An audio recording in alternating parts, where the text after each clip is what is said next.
Well, well, well. Just when I was thinking I might check out on the Cowboys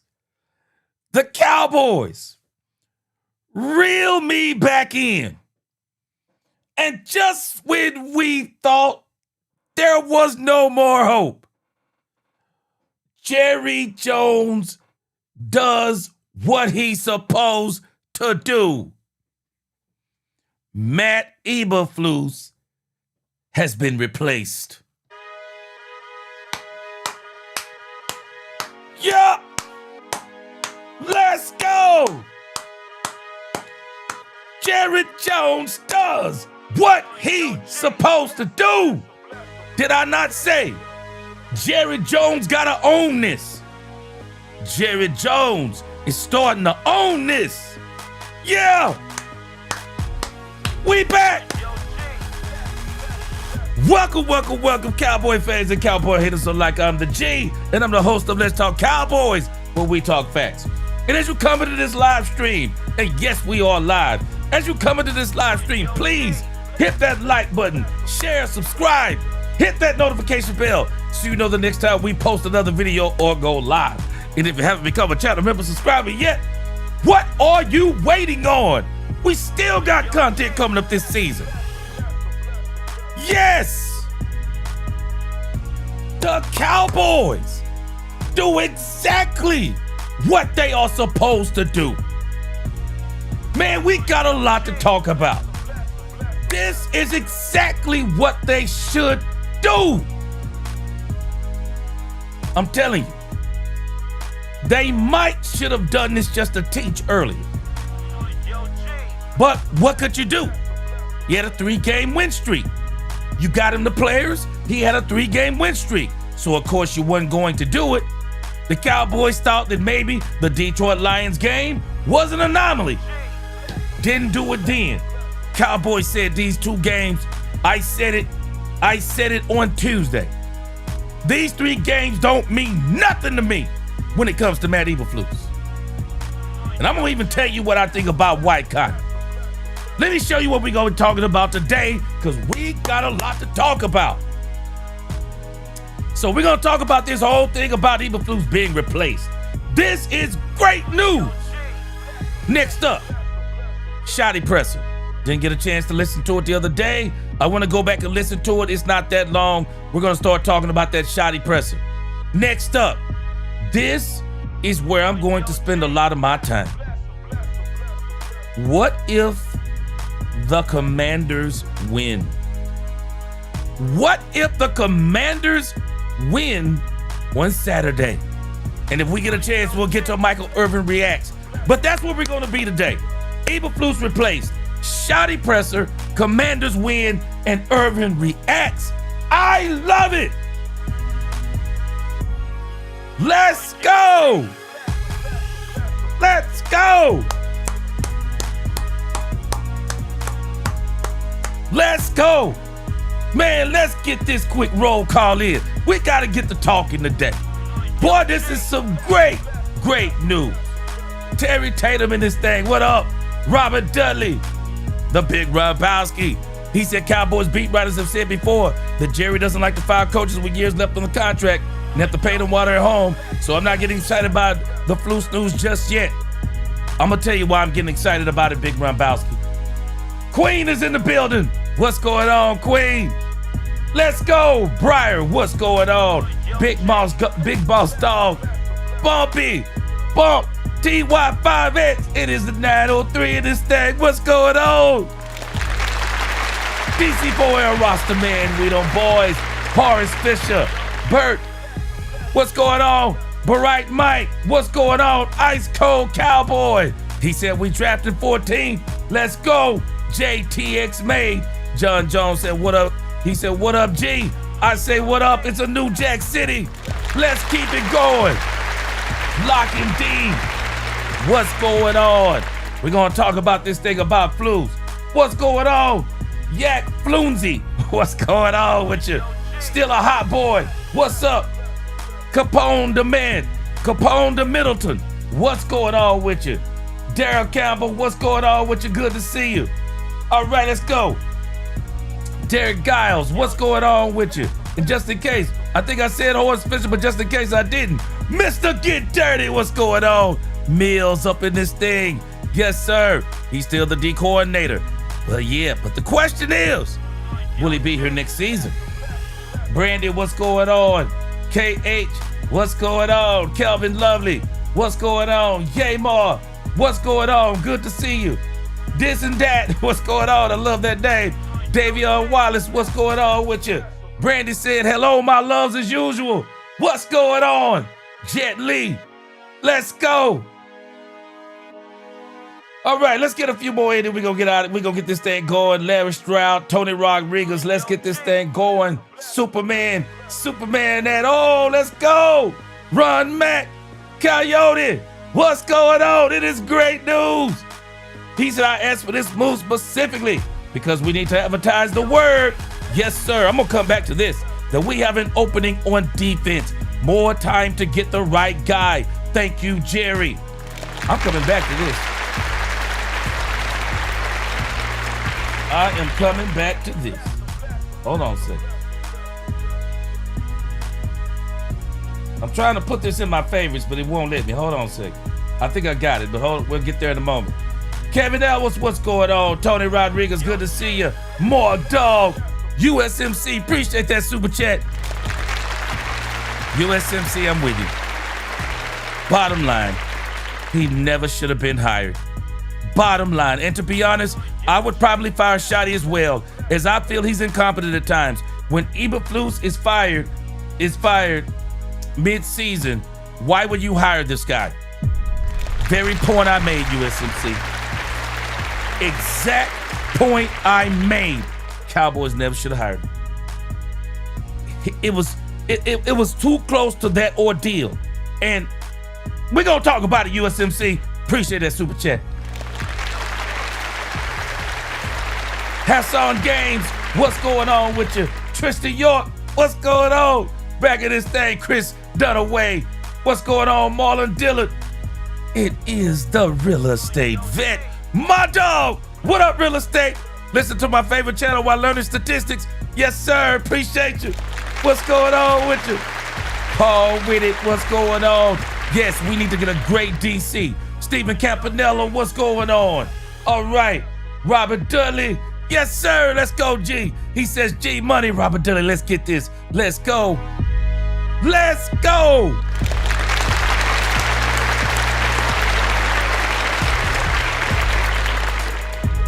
Ice Cold said they got them nachos in the booth.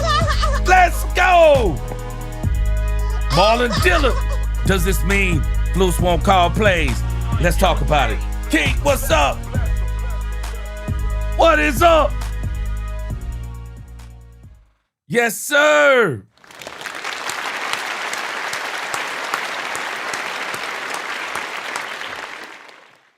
Let me tell you what I believe the Cowboys are doing.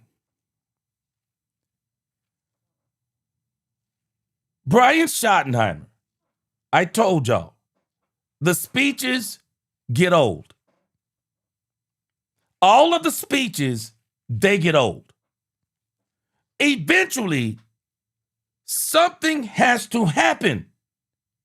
You have to get something to happen. And it wasn't happening for the Cowboys on the field. And you could not continue to come to the podium defending Matt Eberflus. You could not do it. How do you keep defending him? You can't do it. You can't keep doing it. You have to do something, because I'm telling you, the players, and this was my biggest concern, the players are fed up with this. How many times do you get to come tell the players? How many times do you get to come tell the players it's a team loss? How many times do you get to do that? How many times do you go get to tell the team it's a team loss when you know good and doggone well that even on your bad day, you scored 26 points, you scored 31 points, and you still get beat? How long do you get to tell your team that? You cannot keep doing it. They had to make this move. And for right now, watch what this. Let's go to the article. For those who haven't seen my video, I got an article. There's an article on Sports Illustrated. Let's dissect this Sports Illustrated article for everyone asking, is he going to keep calling the plays? Watch this. Let me read this next super chat from my man USMC. Hold on a second. Appreciate you, USMC. USMC says, if Shotty stays in, Phil Jerry needs to step in and say he can't call plays. Shotty's just not smart at times. He's too McCarthy at times. USMC, you and me, we right here. Not only does Jerry need a defensive coordinator, Jerry needs an offensive coordinator. I think Shotty, as it applies to the culture, he's been great. But as it applies to play calling, average. And I would dare say below average. Let me hit y'all with a fact that is insane. So the whole season, Brian Schottenheimer has been saying championship moments. We treat every game like a championship moment. But isn't it ironic, as I pointed out and I've been pointing out, that it's strange that when the Cowboys really took off is when they actually got something to play for other than winning. Marshawn Nealon.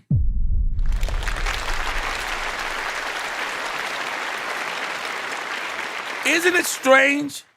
That was the best 3 games we saw the Cowboys play. It's not strange. They were motivated. Do y'all realize if you take out those 3 games, the Marshawn Nealon thing and the bringing in of Quentin Williams, just that whole hype train, do y'all realize this team might not even be at 6 wins? This team, I said it early in the season, they have been consistently inconsistent.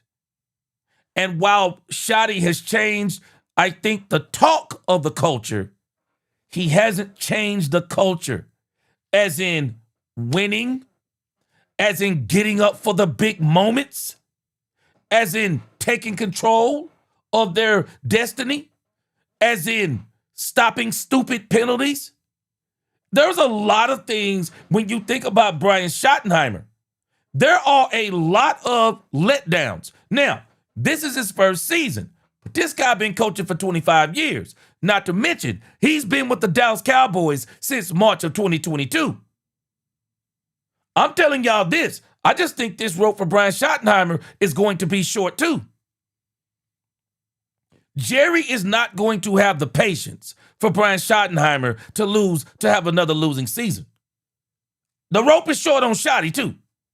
Book it. The rope is short on Shotty. Jerry's not going to listen to Schottenheimer talk all this. Yeah, the culture, the communication, all that stuff has been great on the back end. But it hasn't produced on the field, and that's where it's got to produce. It's got to produce on the field. The Matt Eberflus move is because all of the defending of Matt Eberflus was no longer working. And I'm going to talk to you in a moment about USMC. We're going to talk about Shotty in a moment too. Because let me tell y'all something. If what happens, what I think may happen, Shotty is going to be put on the hottest of hot seats too.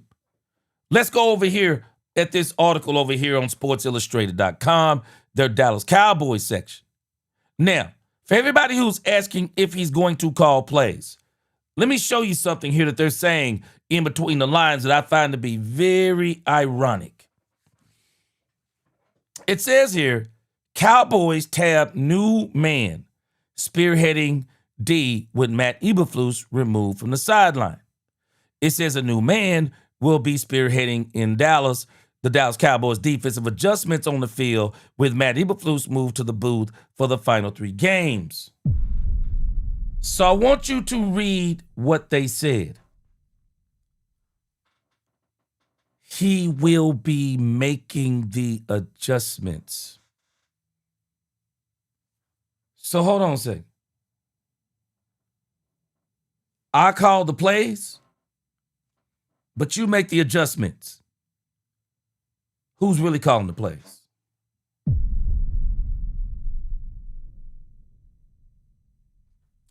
If I call the plays and you make the adjustments, who's calling the plays?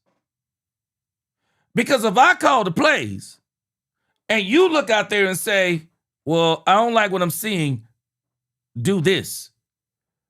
Are you really calling the plays?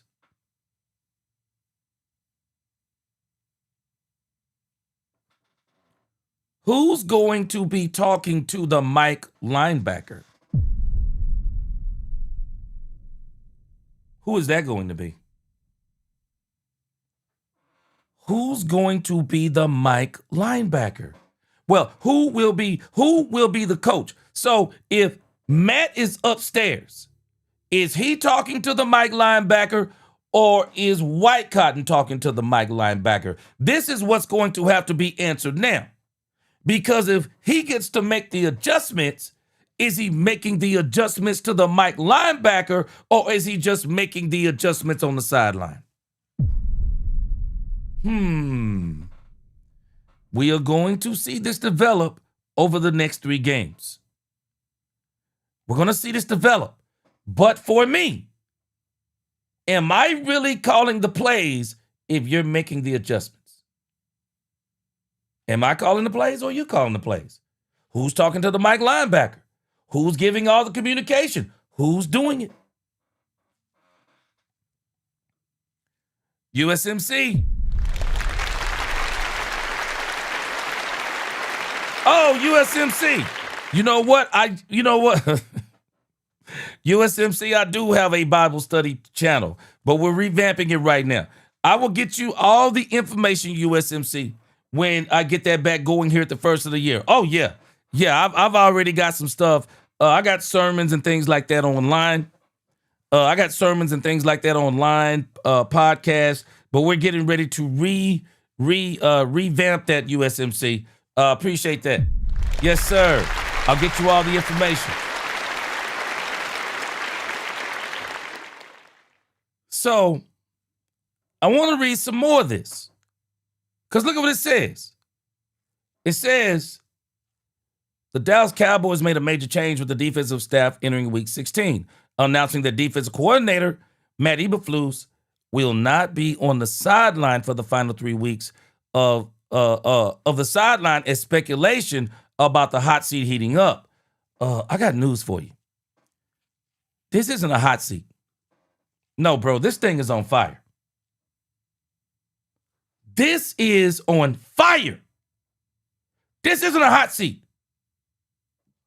On fire. Because you got to ask yourself, so what if the Cowboys win the next 3 games? Does the credit go to Matt Eberflus or does the credit go to White Cotton?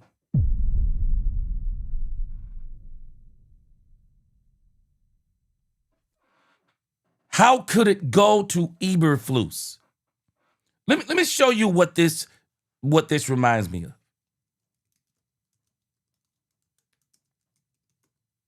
Let me show you what this reminds me of, just in a different way.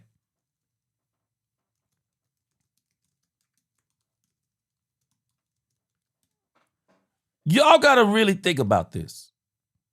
Let's just think about this for a moment. Why would the Cowboys feel the need to move Matt Eberflus off of the sideline? Why would they do this? Why would they move him off of the sidelines, y'all? It's one thing to say he's going to be in the booth, but I think there are two things being said at the same time. You know what this reminds me of? This reminds me of when the Chicago Bears went off, the players went off on Matt Eberflus in the postgame. They went off on him. This dude had to leave the locker room because the players went off on him that bad. It says, according to the Athletics' Adam Johns and Diana Rossini, cornerback Jalen Johnson, the team captain, was emotional and pissed about the game's ending and directed his anger towards Matt Eberflus.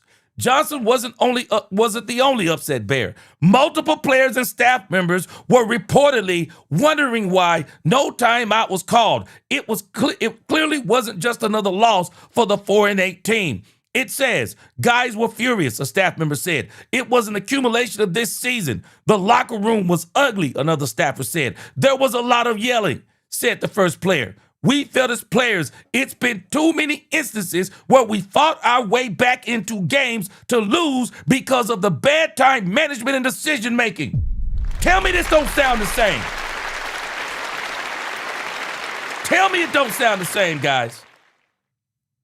How much you bet these players? Tired of Brian Schottenheimer talking about it's a team loss. It's not the offense. It's not just the defense. It's the offense. How much you bet these players got tired of hearing that mess? Want to hear that mess? We scored 26 points. I know we're capable of scoring 40, but doggone it, 26 ought to be enough.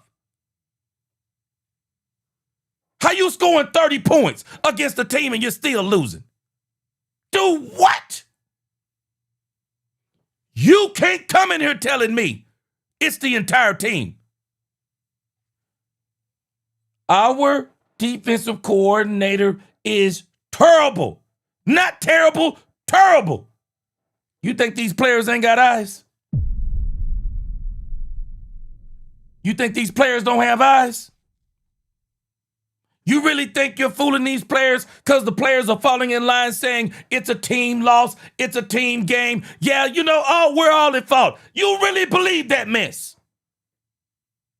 No. No, these players are saying, I'm tired of this. I'm tired of this.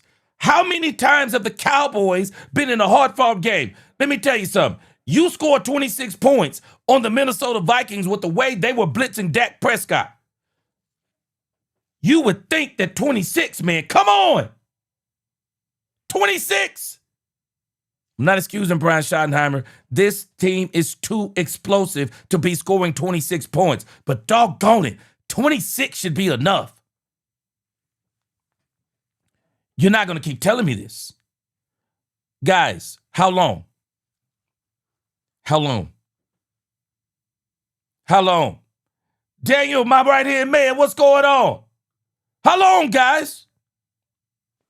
How long was Shotty going to keep saying what he was saying before some player finally popped off and said enough is enough? The only thing that has been keeping some of these players off of Matt Eberflus is Brian Schottenheimer. They're tired of it. They're tired of it. These players, eerily similar. We felt, it says, players said it's been too many instances where we fought our way back into games. Y'all got to explain this to me.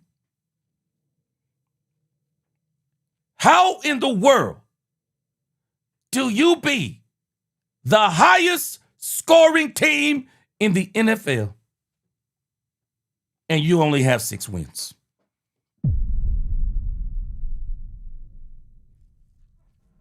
All those rah-rah speeches by Brian Schottenheimer, I'm telling y'all, those things start falling on deaf ears. Nobody wants to hear that mess. Bro, I know we didn't do our best today as an offense, and a lot of that had to do with this man's play calling.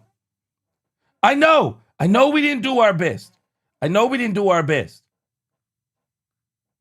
But how do you lose? How do you lose scoring the amount of points the Cowboys scored? When you look at the Cowboys' first game of the season, it was a loss. they scored 24 points. Of course, they beat the Giants, scored 40. The Bears, they only scored 14. But now we realize the Bears are better than what we thought, and doggone Ben Johnson is going to be coach of the year. Book it. The Packers, we scored 40 points on the Packers, and we tied. We scored 37 on the New York Jets, and this is where it starts getting ugly. So you scored 27 points on the Panthers, and you lost. Because Rico Dowdle told the Cowboys to buckle up, and they persisted to go out there and say, oh, yeah, Rico Dowdle, he's a good guy. Some of the players were saying he got to prove it. Coaching staff, oh, he's a good guy. That's why, we're happy for Rico Dowdle. I'm not happy for Rico Dowdle. I heard what he said. We're rising to the occasion. He won't get 50 yards today. No, that's not us. That's me. That's not us. We beat the Washington Commanders, who scored 44 points. We only scored 24 points against the Denver Broncos, but now we're realizing the Denver Broncos are the real deal. But I still say the Cowboys could have beat the Denver Broncos had Brian Schottenheimer made the adjustments and went to George Pickens and destroyed Patrick Surtain, and as well as the kid that was playing on CeeDee Lamb, who couldn't hold CeeDee Lamb. We didn't even go to CeeDee Lamb. But again, when you think about, we let the Arizona Cardinals score 27 points. We let the Arizona Cardinals score 27 points. We let the Detroit Lions score 44 points. We let the Vikings score a whopping 34 points. The Vikings and the Arizona Cardinals were home games. How do you do this? How do you do this knowing that your offense is a top offense in the NFL, but your record doesn't show it? How? How does this happen? There is no way that should happen. Man, you are not going to be able to keep talking to these players and telling them, and even in this press conference that we're going to listen to, Brian Schottenheimer saying that Matt Eberflus is a great coach. Man, you can't sell that to me. You can't sell that to me, man. You can't sell to me he's a great coach, because I have watched him not be a great coach. I've watched him not be I've watched him not be I've watched him not be a great defensive coordinator. I've watched him not be a great head coach. The players in Chicago, it's amazing to me the turnaround the Chicago Bears made. It's not just because of Ben Johnson. It's also because they no longer have Matt Eberflus. It's a combination of two things. Combination of two things. Matt Eberflus was a dark cloud over the Chicago Bears. The Chicago Bears ownership said, we can't do it no more. They said we can't do it no more. We got to let him go. He's too bad for the team. My brother Holman, what's going on? Appreciate that super sticker. He's too bad for the team. And I want to go back to this article, because this article is telling us something that is so powerful. They don't want him on the sideline with the team. What? For you to be relegated to the booth? What? You a grown man. Do y'all realize the Cowboys just put a grown man in timeout? They put a grown man in timeout. You can't be around the team. You can't be around the team on Sundays because your mere presence. Why couldn't he still allow White Cotton to make adjustments down there on the field and be on the field with White Cotton? Boy, man, if you do not hear what they have done to this man, this is the beginning of the end. This is the beginning of the end. If you don't see this writing on the wall as a defensive coordinator, I don't know what you do. Because you have literally been told You didn't make the choice. Are we hearing what they're saying? He didn't make the choice. They told him, you are in timeout. It says, look, the Dallas Cowboys made a major change with defensive staff entering Week 16, announcing that defensive coordinator Matt Eberflus will not be on the sideline. What? They put him there. They put him there. Eberflus will be in the coaching booth for the remainder of the season, while defensive line coach Aaron Whitecotton will be given increased duties moving forward.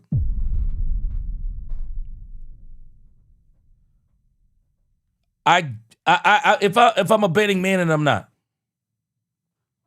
after the Chargers game, Whitecotton calls the remainders of the game. Cowboys have made a mistake on Matt Eberflus. And I don't know what his contract looks like. This is going to be the hard part for Jerry Jones. Because anytime you fire coaches, you have to pay the remainder of their season. I mean, the remainder of their contract. I don't know what his contract is. I don't know what the stipulations of it are. I don't know what the contract is. Let me see if I can find something here. Now, thankfully, that money doesn't come off of the salary cap. That money doesn't come off the salary cap. So you're not worried about it as it pertains to that. But I just know how the Cowboys are, and this is what Rombowski is talking about. The Cowboys, and Jerry has even said this. He don't like paying coaches sitting on the couch. But let me tell you something. Sometimes a championship team has to admit they made a mistake. The Raiders had to fire their offensive coordinator. And I don't even understand how he was still in the NFL. He's a terrible coach. Terrible. Well, they're going to have to pay him. Well, Cowboys, it's either your team or you be cheap. It's your team or you're cheap. But the Cowboys, they have got to let this man go. I don't know what it is. It says it looks like it's a I'm not exactly sure what it is. It says it's estimated at around $4 million a year. But this part has got to be wrong. It said it's, let's see. I'm not sure what the years of the contract is. I'm not. I don't know what the years of the contract is. But at the end of the day, Jerry Jones, if he wants to see a Super Bowl before he gets up out of here, Jerry can't take a chance on saying, well, we're going to let Matt Eberflus come back for another season or another season and see what he does. Jerry can't afford to do this. There will be a mutiny in that locker room. They bring Matt Eberflus back. I promise us. There will be a mutiny. And it's going to be bad. It says, according to Eberflus, Whitecotton will be the man spearheading adjustments on the defense. So you're calling the plays, but he's making the adjustments. Doesn't make sense. It says it's an interesting move with 3 weeks remaining, and following comments from the owner and general manager Jerry Jones that the final games will be used for evaluation of the players and coaching staff, including Eberflus. But I don't believe this. That doesn't make sense to me, because how do you evaluate Matt Eberflus? You put him in the booth. Whitecotton gets to be the man on the sideline, gathering up the players, getting the morale up and making the adjustments. It says each guy has their area. Whitecotton will be the guy that spearheads that in terms of bringing the guys together and all that, making adjustments in terms of totality. Eberflus said DallasCowboys.com. That's pretty quick. And then once you get your position group, they'll be making their adjustments. It sounds like to me that this is somewhat of a mini audition for Whitecotton.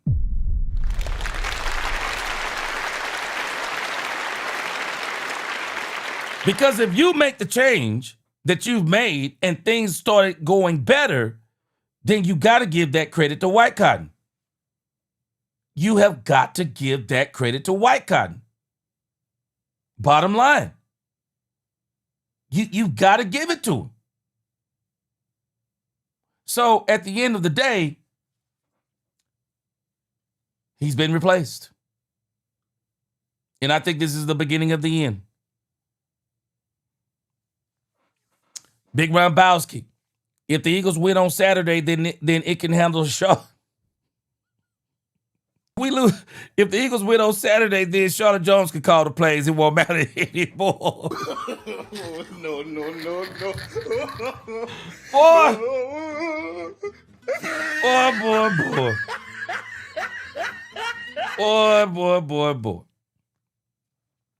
I'm going to tell you something, football fanatic. You can blow off the Brian Schottenheimer talk all you want to. Man, Brian Schottenheimer gets grace because it is his first season. He gets grace because Matt Eberflus is the defense coordinator. But football fanatic, I got to keep it real, man. Brian Schottenheimer has failed this team, man. Point blank, he's failed this team. He has failed this team on a lot of levels, man. He has. His play calling, Michael Irvin. We'll listen to Michael Irvin today. Michael Irvin is still on the same thing I was on. And I'm still of the same opinion. I'm going to give Brian Schottenheimer some grace. But you have offensive weapons that if you were a good play caller, because I think he's average, and sometimes below average. If you can't beat cover zero, football fanatic, if you can't beat cover zero, you've been in this league 25 years. You're not a 36, 37, 38-year-old head coach. Brian Schottenheimer is what, 50, 51, 52? You've been around football your whole life. Cover zero didn't just come onto the scene. Cover zero been here.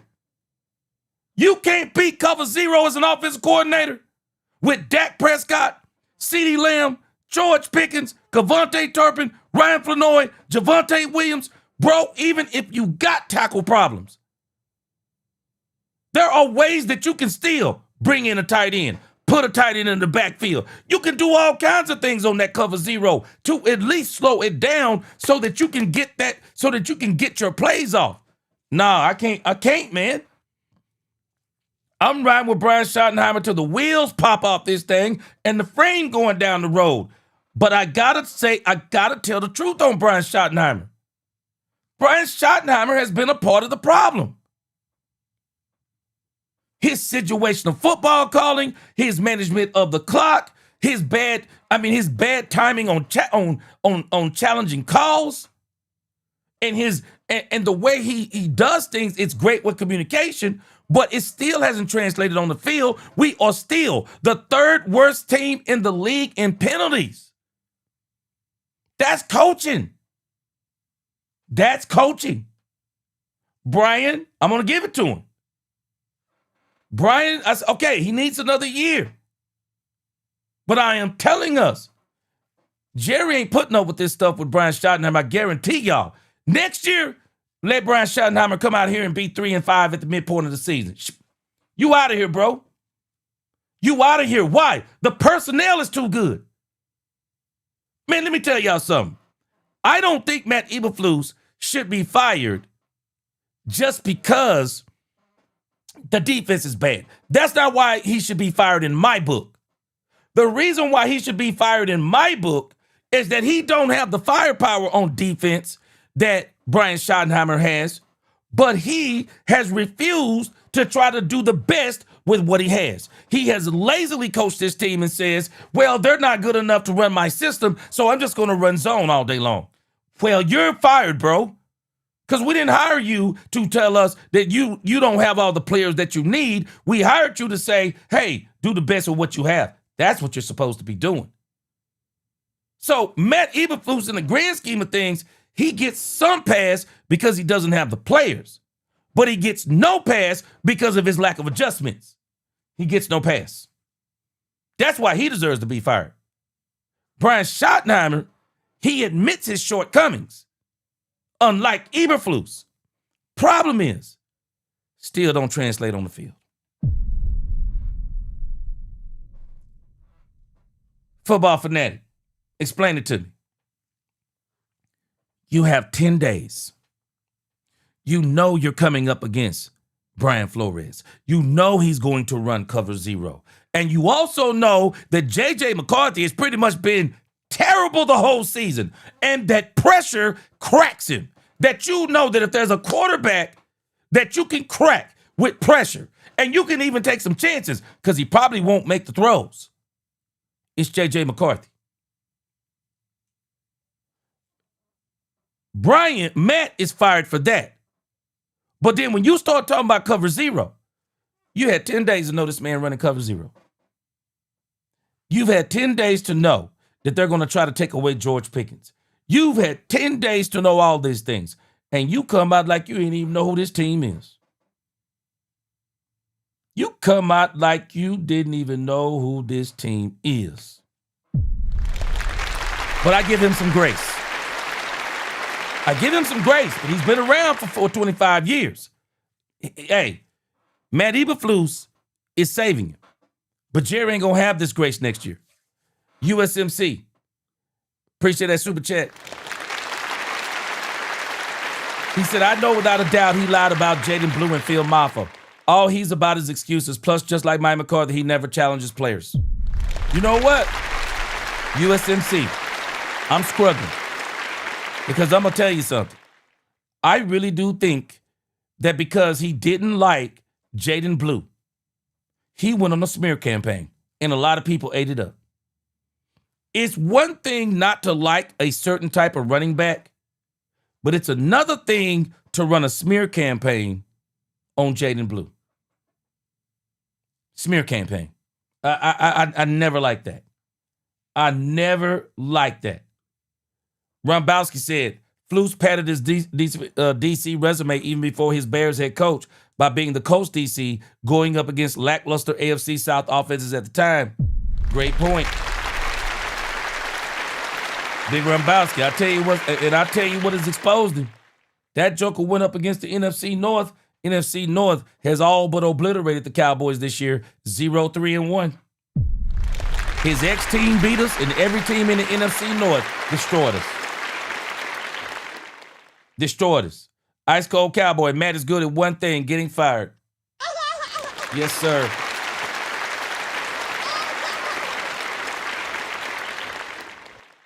Derek Grimsley, I didn't know. I'm not sure if Clayton Adams, is he up there in the booth? I'm not sure. But I would say this, because he's not really calling plays, it wouldn't really do Clayton any good to be down there on the field. Yeah, lost in translation. You better believe it. Because if I'm calling the plays and you're making the adjustments, you're calling the plays. Bottom line, you're calling the plays. I'm not calling the plays, you're calling the plays. But, hey, let me tell you something. I give Jerry credit. Jerry spoke on it. Now they're taking some action. Jerry's got to own this. And Jerry has got to alleviate this team of Matt Eberflus as quickly as possible. Jerry don't want to fire him, but we're going to see. I think Rombowski does make a great point about the contract, because I thought about that too. But I also think that this is what Jerry has got to say, I want to win a championship. And that $13 million, man, let me tell you something about winning championships. Sometimes you're going to win some, and sometimes you're going to lose some. You're going to win some on players, you're going to lose some on players. You're going to win some on coaches, you're going to lose some on coaches. That's all a part of winning a championship. It's all a part of winning the championship.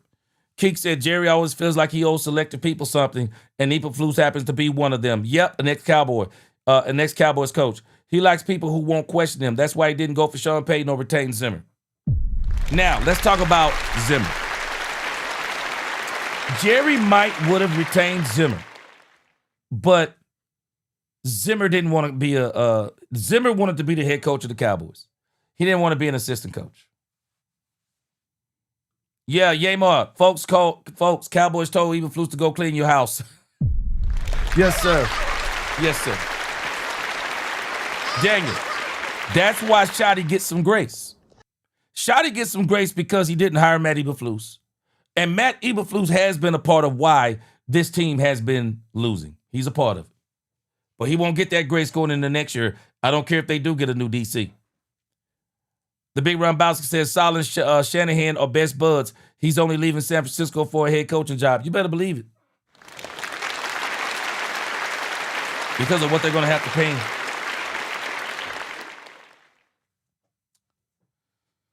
Okay, so Lock and D, do we have some breaking news? Are we saying that DaRon Bland is going to have surgery? They're shutting him down? Is that what we're saying? All right, let me check this out. DaRon Bland surgery.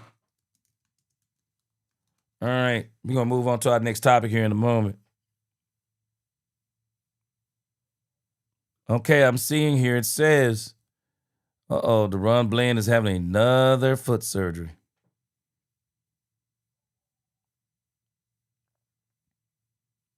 Oh, wow, they're talking about putting, okay, breaking news, Lock and D.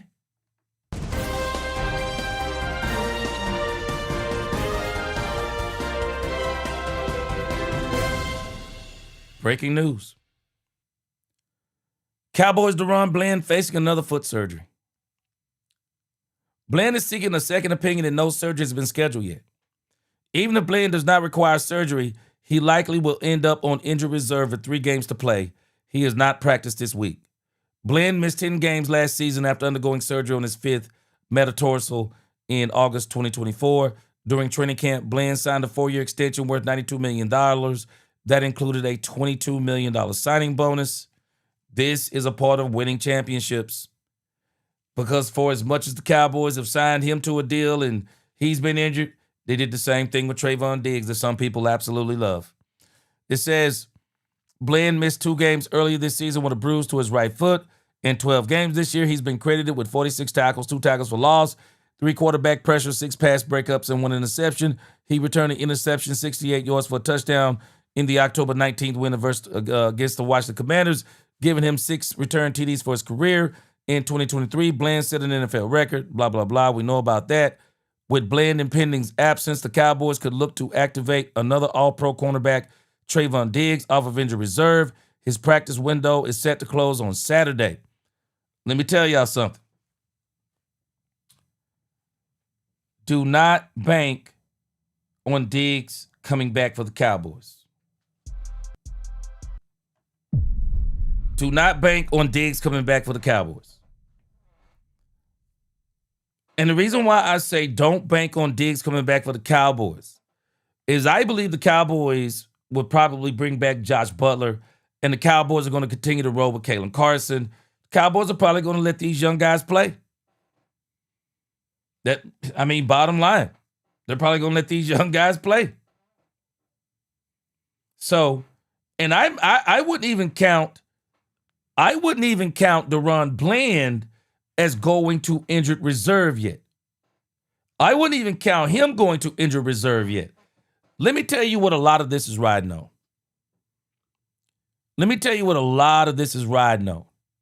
And I'm gonna what we're gonna do, we'll listen to Brian Schottenheimer, but I'm gonna show y'all what a lot of this is riding on.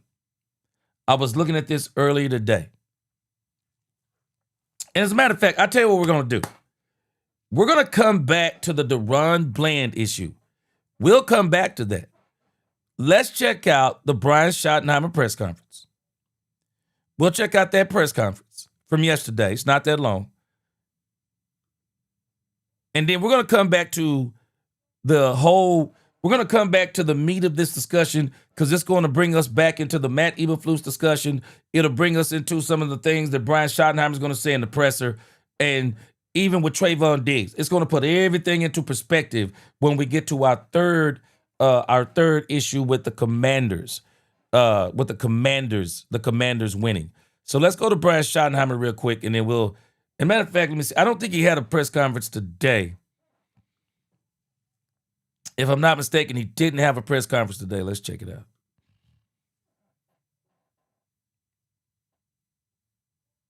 Yeah, he didn't have one today. And I tell you what else is very telling. Matt Eberflus' press conference is normally on Thursdays. Maybe he's had it and they haven't put it on DallasCowboys.com, but I do know that Matt Eberflus' interviews are normally on Thursday. Maybe that's where they got the article from. So maybe he did. So maybe he did give an interview today and they're just not giving it. But let's check out Matt Eberflus real quick, and then we're going to get back into it.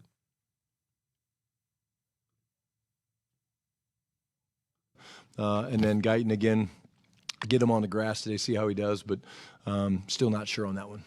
A couple of times since Sunday, Jerry Jones expressed surprise or shock how bad or how poorly the defense has played. I don't know if you share that same sentiment that you expect them to play better. What has gone wrong with the defense? Yeah, well, obviously, we meet all the time after games, and we talk and we go through the game as coordinators and staff, and we sat down, and me and Clayton and Nick and Flus, and we go through the game with Jerry and Steven, and, again, none of us played good enough. We've talked about the defense quite a bit.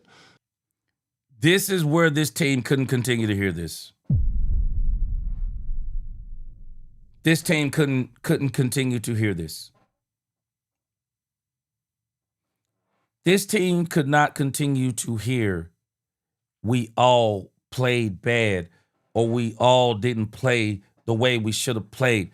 Your team can't keep hearing this when your defense is giving up bukus of points. When your defense coordinator is not putting your players in the best position to win, not utilizing the strength of the players, not adjusting. You can't come up here week after week and keep saying this to your team, because your offense as well as your defense, they all know the elephant is in the room. Matt Eberflus is not good for the team.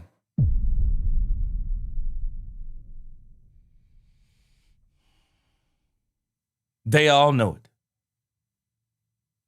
They all know it, and you can't keep doing them like this. We just, have not played to the level we want to play. We know that, but you're just going to keep working, and that's what we have to do. And we've got another great opponent coming in this week with a great quarterback and weapons that he knows how to do, and they run the hell out of the football. Now, did y'all notice something that Brian Schottenheimer didn't do? Do y'all notice that Brian Schottenheimer didn't call this another championship moment?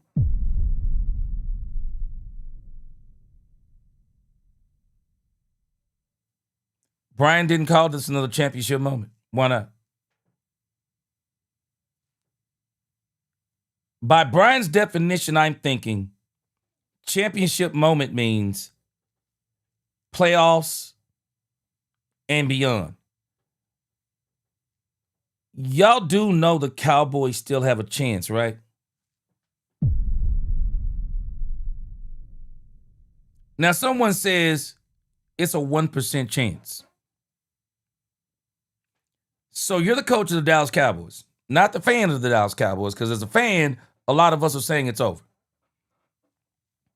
You're the coach of the Dallas Cowboys.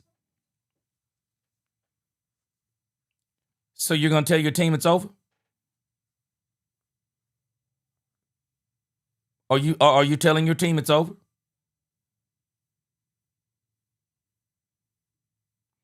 Are you no longer going to talk playoffs to your team? Are you not going to say championship moment? Are you not going to say, guys, we still got a lot to play for? You're not going to tell your team this? You see how different this sounds? And this is where I am with Brian, and I want to see how he rectifies some of this stuff next season, because he is going to be here next season. You still got to look at this season as it's not over. And I'm going to explain to you why in just a moment. But you got to still be talking to your team. You got to still be talking to the press. You still got to be talking to the fan base. Guys, this ain't over yet. 1%, it's a chance. 1%, it's a chance. And that's a chance that we got to take. And that's why, for me, nobody gets to go on injured reserve right now. If there's a way you can play coming up Sunday, Let's wait until the end of the day on Saturday before we start announcing anybody going on injured reserve, before we start announcing nobody's playing. We're not announcing none of this stuff until we know what's happening on Saturday. That's where I am. That's the coach I am. You are a part of getting us in this mess. So you don't get to give up. You don't get to give up. You leave that to the fans and everybody else, but you don't get to give up. And I need your conversation to still be as positive, as upbeat, as encouraging as it's always been. And as a matter of fact, when there's a 1% chance, I needed to be even more encouraged. Now, here in these championship moments, are we? We're going to focus on trying to get the Chargers. Brian Cottorch with ESPN. Back on Quinnen for a second. Will he be out on the field doing stuff, or is it still too soon for that? Yeah, again, he won't do anything today. We're in pads, so he won't do anything today.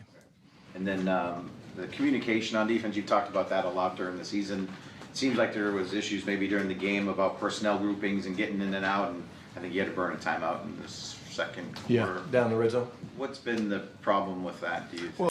Now, they're saying they had issues getting people on the field. And there's a clip floating around out there. I saw it during the game. Brian Schottenheimer must have went off on Matt Eberflus because of these issues they're talking about. Brian Schottenheimer went off. He said, "What in the F are we doing?" Because the Cowboys were just discombobulated in this game, especially defensively. Well, he was too, especially offensively, but nevertheless, still, I'm not excusing him for not putting up the points, but you got 26 points. Your defense should be able to at least to get three. Can you get 3 or 4 stops? Couldn't even get 3 stops. Well, every once in a while there's headset issues. Those do happen. I mean, they happen on offense. The headsets don't always work perfectly, and but the biggest thing I think is just the urgency of the call coming in from Flus and then getting communicated from the green dot and then getting lined up. It's not been perfect. We need to be better because if you're late to get lined up, which we were, it makes the players uneasy, certainly. And then we were doing a number of things, Todd, where we were trying to match certain receivers on guys. And looking back in hindsight, probably tried to match too many guys. And so a number of things affect that. John Schroeder with The Athletic. Jerry also said on the radio yesterday, talked about how he thinks the future of the program is very bright. I was wondering, from your perspective, going in these final 3 games and then looking beyond, like where do you think the program's at right now? Yeah, again, I'm going to reserve that for when the season's over. I mean, like I said, you guys asked me the other day about, if you don't make the playoffs, will it be the year be a success? And what was my answer? It doesn't change. We get judged on winning and losing, and we haven't won enough games. So doesn't mean there's not going to be things we look back that we're like, hey, we've built this and this is great. Man, we've really upgraded this position or we've done that. But again, I'm not going to, John, say, okay, well, now I'm going to go and say I'm going to stay in the moment, and I'm going to be all about the Chargers. And after we go and play the Chargers and hopefully win, I'm going to be all about the Commanders and then the Giants, and then see what happens. And then we'll take a broader, bigger picture at that point.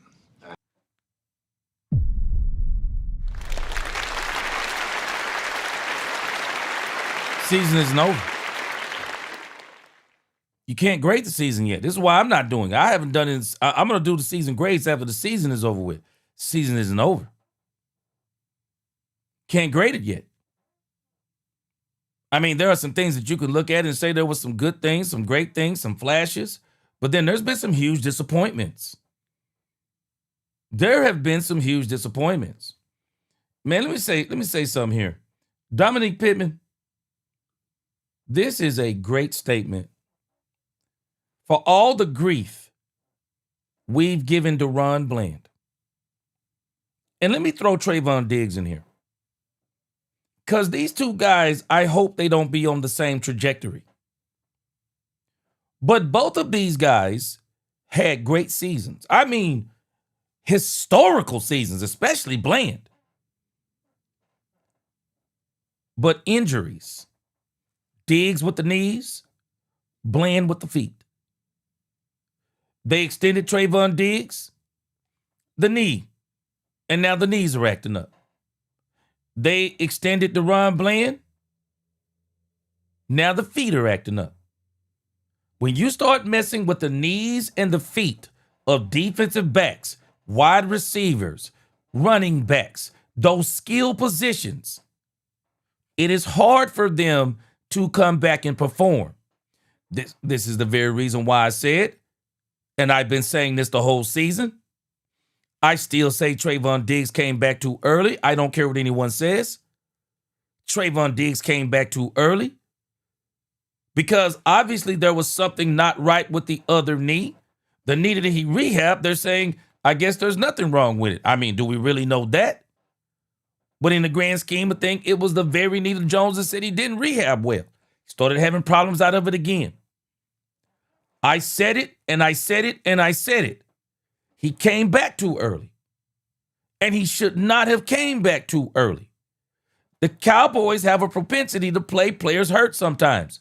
And now, as we think about that, for whatever reason this year, DeRon Bland has been tripping over his own feet. We saw him with Harrison. We saw him with Gibbs. I mean, this dude, we ain't never seen Bland get doing some of the stuff he's doing this year. And now we're hearing he may be out for the remainder of the season. This dude has probably been playing hurt the whole season. Dominique Pittman, he's probably been playing hurt the whole season. And it's the same thing for the Diggs defenders. I've been saying this, and I think Diggs came back and he wasn't 100%. And I'm not even sure he's 100% now. Diggs should sit out the remainder of the season. There is no reason for Diggs to come back. If I was Diggs and the Cowboys called me, I wouldn't come back. Get your body together. Don't play 98%, bro. Don't play 97%. Don't do it. It is your career. Bland has got the contract now. Diggs don't have the contract no more. This is it. End of the road on the contract. If I'm Diggs, I don't come back. I don't come back. And I'm not even sure if the Cowboys are going to ask Diggs to come back.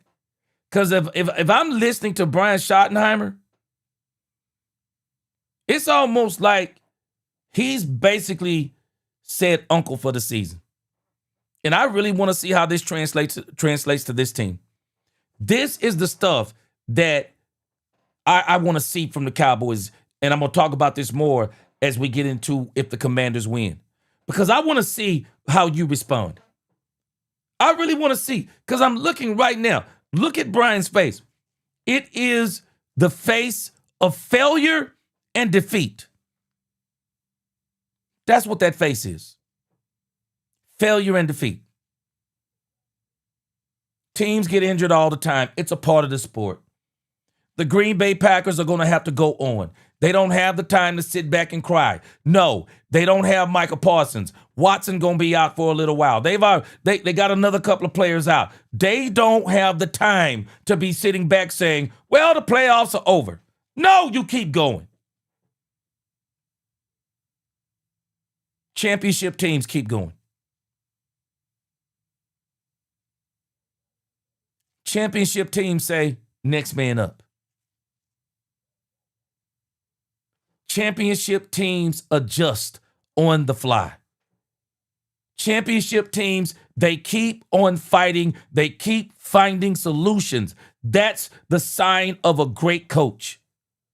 It's not about what I don't have. It's about what I do have.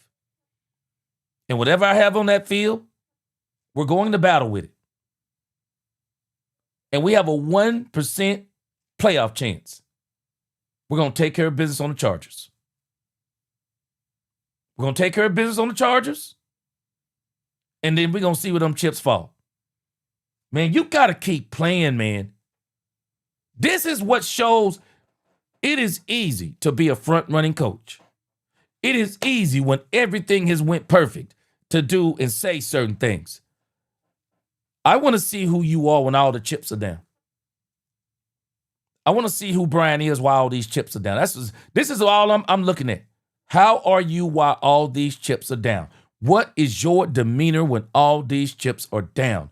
Because leadership is top down. Leadership is top down. Winning is top down. What are you doing with your back against the wall, bro? How do you lead this team? This is what I'm looking at. Tatiana's in the chat. Kippy! What up with your Kippy? Let me go back here. I want to read Michael Winston. He said, gee, in my opinion on Matt Eberflus, I think he should have sat out a few years.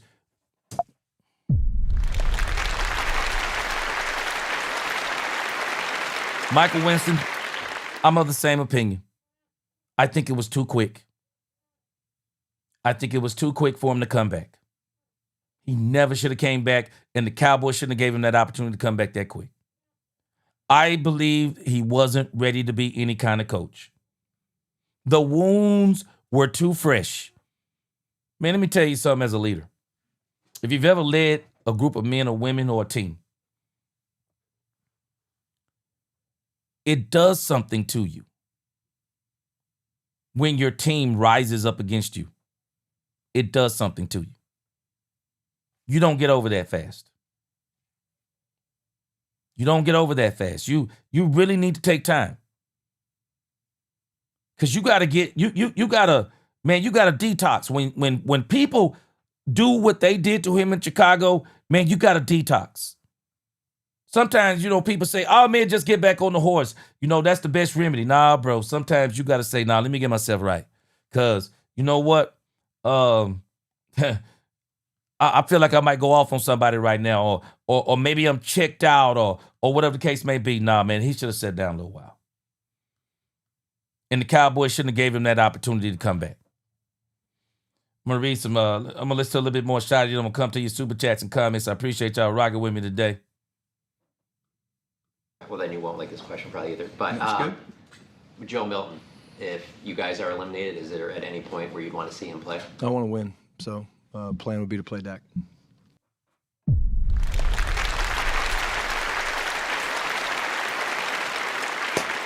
Great answer. I want to win. Man, we ain't got to. This is this is where I've been listening to people out there in the media. All this old organically tanked nonsense. It's nonsense. They're entitled to their opinion. I'm not going to say anything bad about those people who say those things. I respect them, like them. But from my perspective, it's nonsense, and here's why. What good does it do you to keep getting talent when you have a loser's mentality?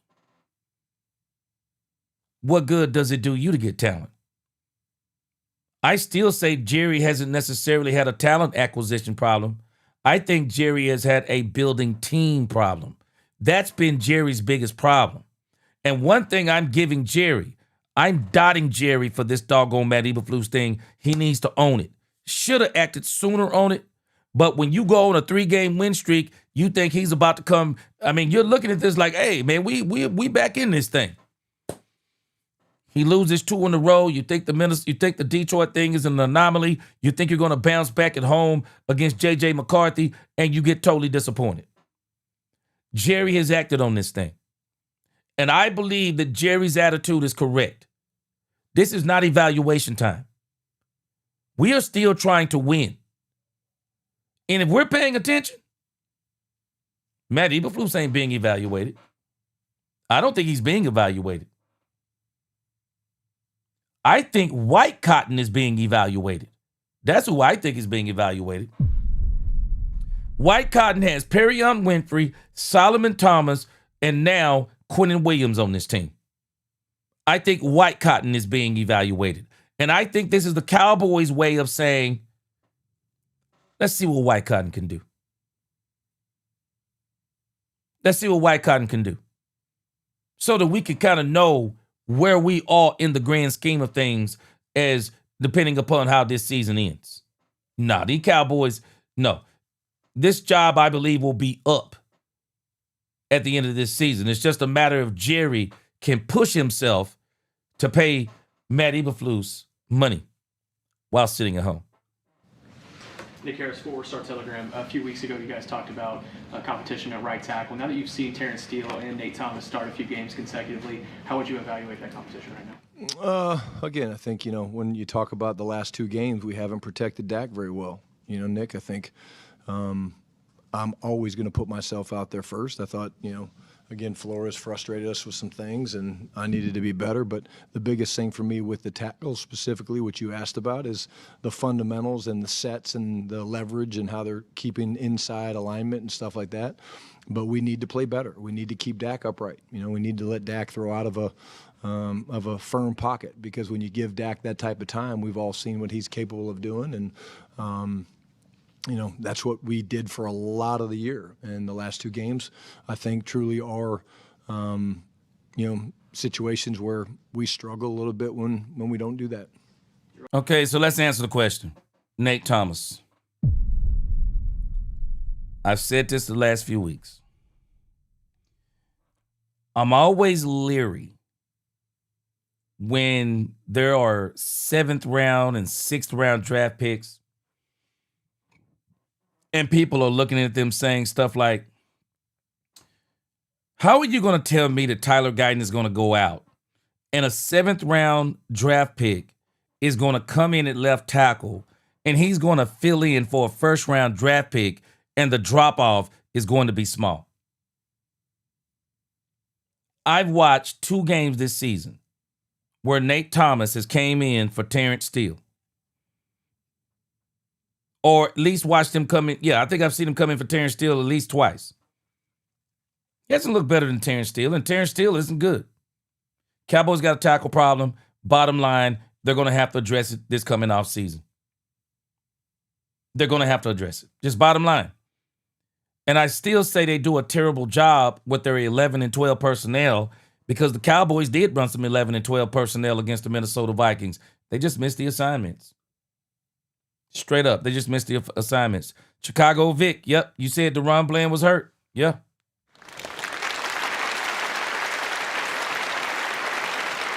Cowboys do a lot of this.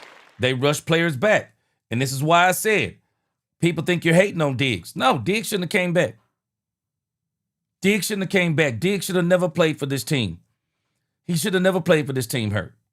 Because he's only hurting himself. That's who he's hurting when he plays hurt. No, don't do that. Derek Posey. Appreciate that super chat. Gerard, he said Jameer Gibbs juke Bland that bad. Man, let me tell you, that might be why he got juked so bad. Let me read some more super chats and then we're going to get back in the stage. Derek Posey, boy, you crazy. Boy, you crazy. My sister Angie, the Rebel Chicks. Oh, man, Angie going in hard. She not calling him Matt. She calling him Matthew. No.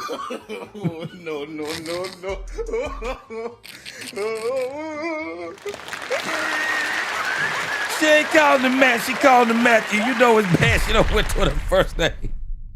Appreciate that 1999 super chat. Angie said, no one in their right mind will keep Matthew week after week with bad DC coaching. Then wait until there's nothing to play for. Then put them in and out. Put them in timeout. Too little, too late. Angie going hard. She using first names and middle names. She said, Jerry Wade Jones, slap yourself several times.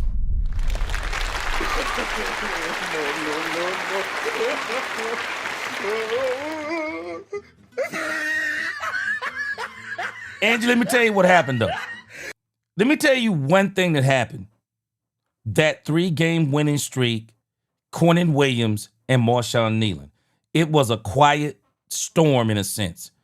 And it seemed like everything went right for 3 weeks. You got a bad Raiders team.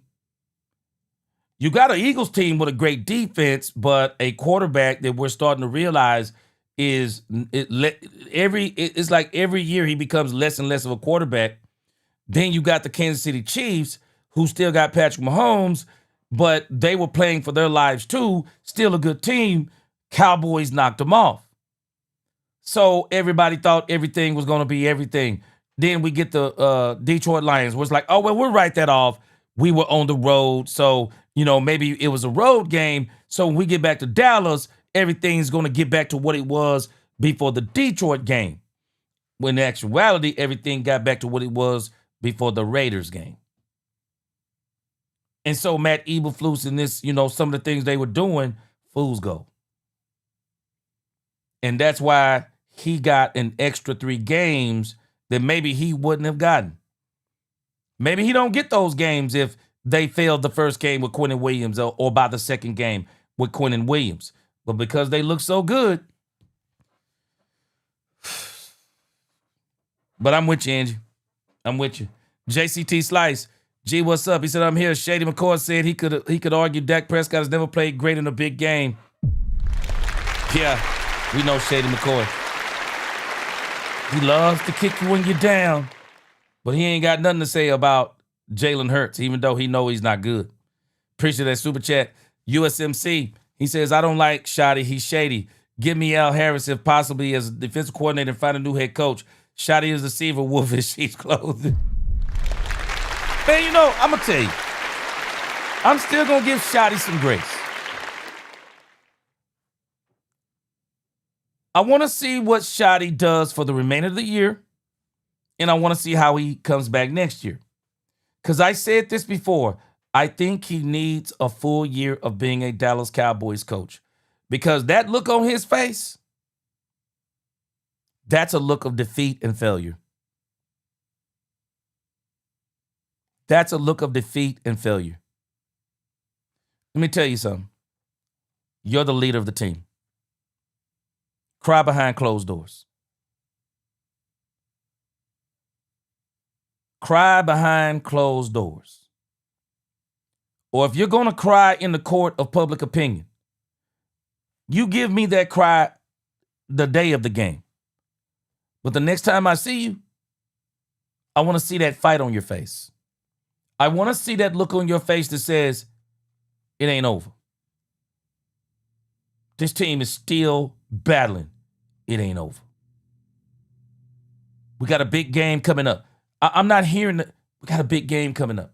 I'm telling y'all, this is some of the stuff that I think that has hampered this team. Trying to act like every game is the same. No, every game isn't the same. This Chargers game isn't the same if the Eagles win. It isn't the same. And I got to have my team mentally ready starting Tuesday.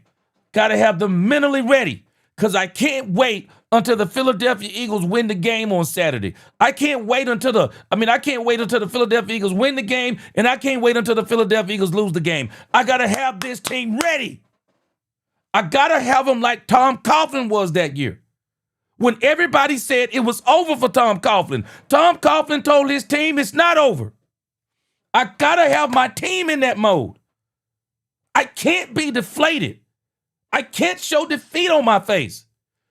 This is exactly where we want to see Brian Schottenheimer. What do you do when the chips are down? How do you look when your back is against the wall? What do you do when nothing has been going right? What do you do? Because you can control yourself. You cannot control everyone else, but you can control yourself. And this is a look of defeat. I don't want to look of defeat. I don't care if someone says, my coach is delusional. You better believe I'm delusional. I'm delusional when it comes to my team. I'm going to tell you something about faith. You got to be delusional. You got to be delusional. Because where there is a chance, then I'm praying on that chance. I'm praying. I'm praying at night. You know what? God, please. Let the Commanders beat. Let the Commanders beat the Eagles. I'm praying on that. Let the Commanders beat the Eagles. because I want my team to be ready. I want them to be ready for the Chargers. I'm going to get my team ready for the Chargers so that if the Commanders do something that people don't think they're going to do, I want my team to be ready because I know when Philly goes to Buffalo, they're getting beat. I know they're getting beat. I got to keep that hope. This is the look of defeat.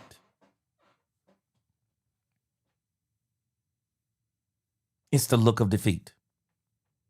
It's the look of failure. It's the look of everything is going wrong. Hey, bro, this is what you signed up for. See, a lot of people think you only sign up for winning. No, you don't sign up for just winning when you become a leader. You sign up for winning and losing, but you don't sign up for defeat. Losing and defeat are two different things. I'm never defeated. I'm down. I'm not out. I'm hard pressed on every side, man, but I'm not crushed. I'm telling you, you gotta, bro, you the coach, man. You the coach. Dak fan for life. He said, I'm sorry, G. I have more faith in Philly losing the next three than us winning the next three. We do know Philly haven't swept Washington since 2022. Dak fan for life. I'm going to talk about this after this press conference with Brian Schottenheimer. I don't understand this attitude. It will not surprise me if the Commanders beat the Philadelphia Eagles. The Philadelphia Eagles have not solved their own problems. It was the Raiders, man. We're going to see what the Commanders do. I think the Commanders will come to play this game. I do. I think they will come to play. I just got a feeling they're not going to lay down. I got a feeling. I could be wrong, but I don't think they're going to lay down. And if the Eagles come up in there tiptoeing, talking about, yeah, it's over, tiptoeing up in there like, yeah, we about to win the division, you're going to get your butt ran right up out of Washington. Philly better come to play. Philly better come to play. And they better knock out the Commanders early. Because I'm telling you, I watched that Commanders team give the Denver Broncos everything they could handle. Everything they can handle. Sorry about that, Dang. Did I say Michael Winston? I must have meant Tyler Guyton. Forgive me. Sorry about that, man. I'm telling us. I am not going into this week as if there's nothing to play for. Until this game on Saturday is over, there's a lot to play for. And even if they lose, it is still something to play for. Man, you gotta finish this season on a high note, man. Man, don't finish this season just going down, losing 5 games in a row. Man, how do you build off that the next season? I don't understand people who say stuff like, yeah, man, tank. Bro, do you hear what you're saying? Yeah, man, go ahead and tank. You know, because you really got to you really got to build that into your team. You got to figure out a way for your team to lose without you saying that I'm trying to lose. Oh, no, I don't want that mess. I don't want that mess around here. We've already had enough losing. Opening some practice windows today. What do you want to see from those guys in the next 3 weeks? Yep. Yeah, so we'll open up the window for Josh Butler. We'll open up Peyton Turner and then Phil Maffa. Just a chance to get them on the grass, you know, and see. Let me tell y'all something. This Phil Maffa thing to me, this is one of the biggest mysteries of the 2025 season. It is blatantly obvious that Javonte Williams has worn down as the season has gone on. I was saying this 2 weeks ago. I said, has y'all noticed that Javonte Williams is not quite running the same? He's not running the same. We have a habit of doing this. We'll run running backs in the ground. Just carry after carry after carry after carry. We'll run them in the ground. Did it with DeMarco Murray. Run them in the ground. We didn't take advantage of. We poo-pooed Jaden Blue So everybody thinks that he's a bust. Phil Maffa has been on injured reserve for so long, I didn't even think he was coming back. So why did he come back this week? Why didn't he come back last week before last? Why has he been on IR so long? And now it's almost like the Cowboys are acknowledging we have nothing to play for, so now we're going to let Phil Maffa play. Oh, now you're going to bring back Josh Butler. You got nothing to play for. Josh Butler been saying he been ready for 6 weeks. This stuff don't make sense to me, man. It don't make sense to me. Some of these players should have been, if Butler's been healthy, he should have been back. If Moffa is healthy, you should have been trying to acclimate him into the 1-2 punch of this offense. What is going on, man?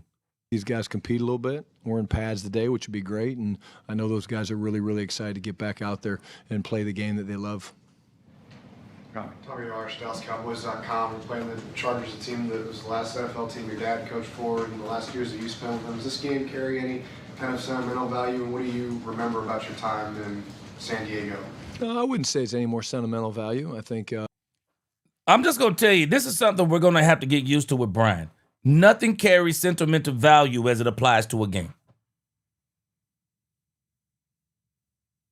Nothing carries sentimental value. He never uses hardly anything to get his team up.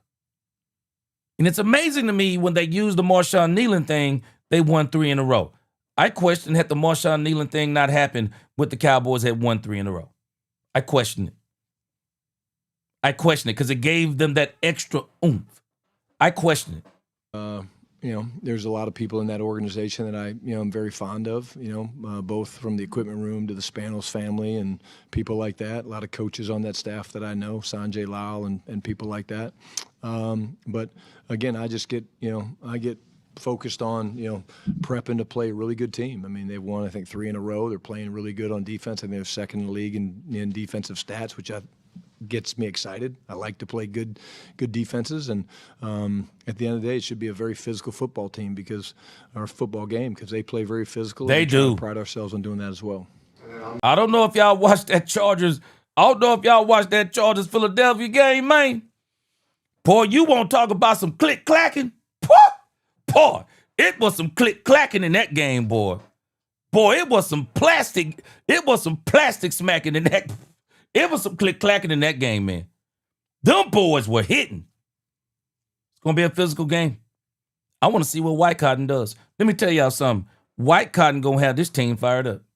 And the reason why I'm not going to give all of it to White Cotton, I'm going to give it more to the team being excited that Eberflus is no longer on the sideline and that White Cotton is going to possibly be the man calling plays going forward. I'm telling you, this team wants anybody but Matt Eberflus. They want anybody but Matt Eberflus. I got a feeling this defense may play. I got a feeling this defense, boy. I got a feeling this defense. They might play a lot better. They might play a lot better. We might see some more. We might see some more blitzes. More blitzes. We may see a lot more of that 5-man front. We might see a lot more versatility with White Cotton, because if White Cotton's going to get to have any say-so in some of the play calling and things of that nature, I got a feeling we're going to see a different defense on the sideline. They're going to be running on adrenaline. Watch this. They found their next reason to be hyped up. Pay attention. They found their next reason to be excited. That extra thing to play for. White Cotton. I will not be surprised if you see this team look different, the defense look different. Kroger's, he said, you're right, G. Shotty don't believe himself that they can win. That's a defeated look. Shouldn't be looking. Man, I'm telling you, bro. If you wanted to cry on Sunday, I'd have been with you because I wanted to cry Sunday. I want to cry Sunday. I'm telling you. Had I been on this team, I know I'd have been crying. Shoot, I don't know how Dak did it. I'd have been crying at the podium. But after that Sunday, this ain't my look right here. I'm not looking like this on Thursday. Shoot, I'm anticipating this game. Man, I'm praying, God, please. Commanders, take care of business on these boys. Beat them. Take care of business. I'm hoping, and I'm going to tell you why I hope the Commanders win. We'll talk about it in a moment. Chris Duvall said, he said, Shotty, my guy. I like Shotty, me too. I believe in him. And I will say, even when we do win these games, I still would fire Matt Eberflus. Boy, no doubt. Shoot, I'm riding with Brian Schottenheimer until the wheels fall off the frame. But I can tell you this. One of the wheels is falling off, and his look shows it. One of the wheels is falling off. Nah, bro, you can't be up here looking like this. Not like this, man. You look defeated, bro. Nah, don't look defeated, man. Defense, Derwin James is a guy that moves around and plays in a lot of different spots. What makes him kind of different from some of the other guys that are versatile in terms of where they line up? Yeah, he's a stud. You know, he's good in coverage. He's a great blitzer. He's a good run defender. You know, they're using him a lot in what we call Buffalo nickel, where, you know, they put the bigger body in there to get him closer to the ball to try to impact the game and make plays. And funny story, I remember we were playing him his rookie year in Seattle, and I was out for pre warm-ups, and I was like, man, who's that defensive end? And they go, nah, I'm not a defensive end. I said, who is it? They said, that's their first-round draft pick, the safety. I was like, oh, damn. So obviously his size, athleticism, he's been doing it at a high level for a long time, and one of the best box safeties in football, in my opinion. Yeah, Chargers are good. White Dallas Morning News. You said earlier this season you're the president of the Javonte Williams Fan Club. Obviously, he's had a great year, impending free agent. What have you seen from him this year that might suggest potential success down the road and maybe here as well? Yeah, again, I just, I can't, give him enough praise. I think, we to see him, play really well last week. I think we're learning, Javonte. We want to be a little bit smart with him during the week. He's had a lot of carries this year and doing a good job. But just the way he approaches, the preparation. Like, he's a guy that truly gets it, man. Like, he understands that to be a great player, you have to come to meetings ready to roll, be dialed in, ask questions, take great notes, go to walkthroughs. If something's messed up, hey, I need that again, clear it up in my brain, go to practice and do things the right way. And for a young player, I think that's I refer to him as young because he is young, but I think that's where you see the work ethic, you see the maturity, you see the intelligence, and then the talent. And I hope he's a Cowboy for a long time. I'm going to tell y'all something. We're going to talk about Javonte Williams after the season when we start talking about players and grades. But I'm going to tell you something about Javonte Williams. I brought this up the other day, and I don't think I've finished the thought. But when you look at the era of Super Bowls with the Cowboys, they had exceptional running backs. Tony Dorsett, people do not understand how great he was. Powerful and fast. I mean fast, man. Emmitt Smith, powerful, savvy, and just a great runner. Versatile, out of the backfield, all those things. When I look at Javonte Williams, I'm looking at what I call a very good power back. I would say he's good to great. He's somewhere in there good to great. But when I think about the franchise running back, Emmitt, Tony Dorsett, I'm not saying that Javonte can't stay on the franchise because I want him to be a part of what I'm going to do. But he's not the franchise back. As much as I like Javonte Williams, Ezekiel Elliott was a franchise back in those first 3 to 4 years. The Cowboys need a franchise back. I mean, home run hitter. Anytime he gets the ball, he can hit his head on the goalpost. They need a home run hitter. They need him to be more of the change-up back. They need a home run hitter. Like the kid out of Notre Dame. I'm telling you, the Cowboys need to show enough running back. I'm not even sold on Breece Hall, even though I think Breece Hall is a good running back. I think he's good to great too. But the Cowboys need a franchise Ezekiel Elliott level running back. how when Zeke came in here, things changed. Zeke could take a 5-yard screen, take it 70 yards. Zeke could block linebackers. Zeke could catch out of the backfield. Zeke was everything coming out of Ohio State. I like Javonte Williams. I want the Cowboys to keep him. But when I think franchise running back, I'm watching him down the stretch. I've been watching him all season. He's not the goalpost, hit your head on the goalpost running back. He's not the outside of the tackles running back. He's not the edges. He's not the sweeps. He's not the screens. He's not the versatile running back. He is the power back.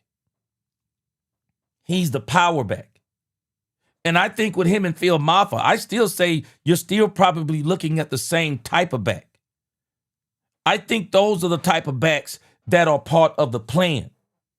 But when I think about Super Bowls and Super Bowl runs, I'm thinking franchise back, Terrell Davis. I'm thinking about the type of running back that he just doesn't get you first downs. He changes your entire offense because every time he touches the ball, he's a threat. Don't see that in Javonte Williams. That's not me knocking Javonte Williams because I like Javonte Williams. I want the Cowboys to keep Javonte Williams, but he not that franchise back I'm thinking about. He not that franchise back. When I think of franchise backs like Emmett, Dorsett, I think Zeke was on that level. I really do. I think Zeke was on that level for about 3 to 4 years. Zeke was a franchise back. That guy you get and you go for the next 5 years. This dude is going to be killing it. I don't see Javonte Williams as that back. I'm going to be very interested to see what the Cowboys do with him. I do think they're going to keep him, but I'm very interested to see what do they do as far as the running back position goes next year. Ed Porter, WFAA.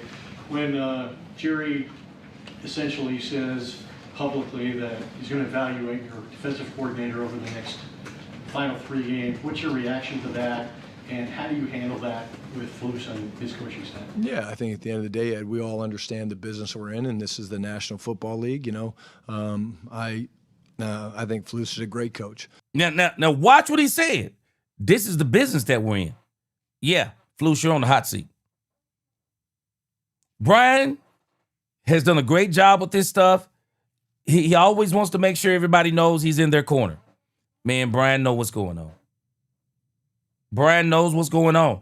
And I just wonder, there's a part of me that's wondering, if Brian is kind of like, you know what, this is good because this has been one of the things that's been holding us back. We have not played well enough in that area. But my biggest thing is, I've been Flus. I've been through those people, saying, hey, what about Shotty and this position? Yeah, that's part of it. We're used to it. So my job is to help Flus and the entire staff to come up with a great game plan and try to play the best we can these next 3 weeks. And that's what I'm committed to doing. Garrett Podell, CBS Sports. Brian, you talked about the Chargers. Now, I'm telling y'all again, this is what's bothering me about where Brian's mind is. And it makes me wonder if Jerry Jones and Stephen Jones' mind are in the same place.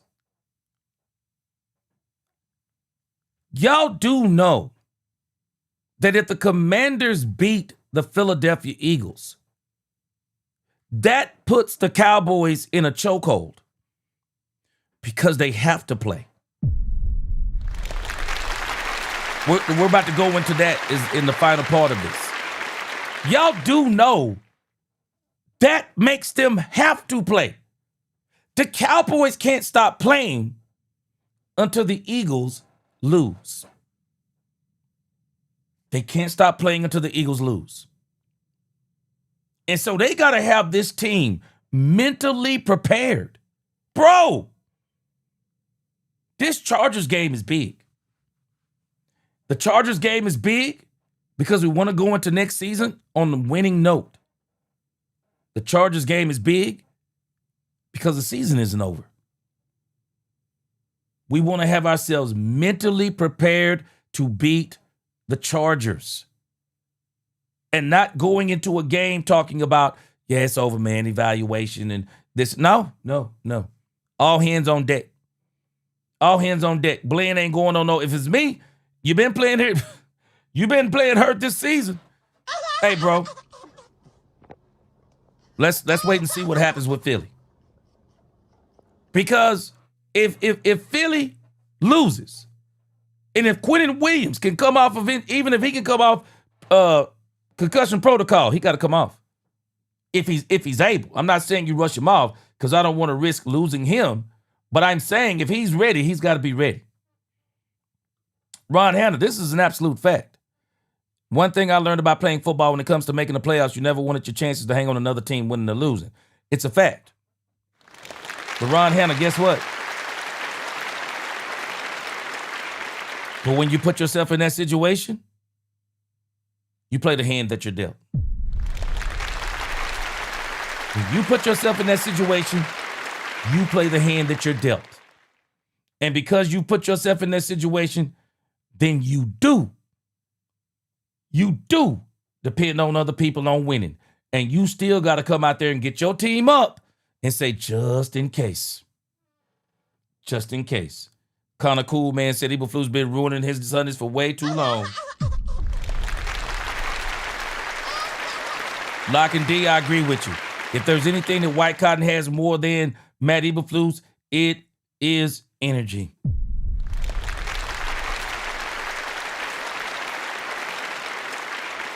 KH, he said respectfully, G, didn't you say that Schottenheimer's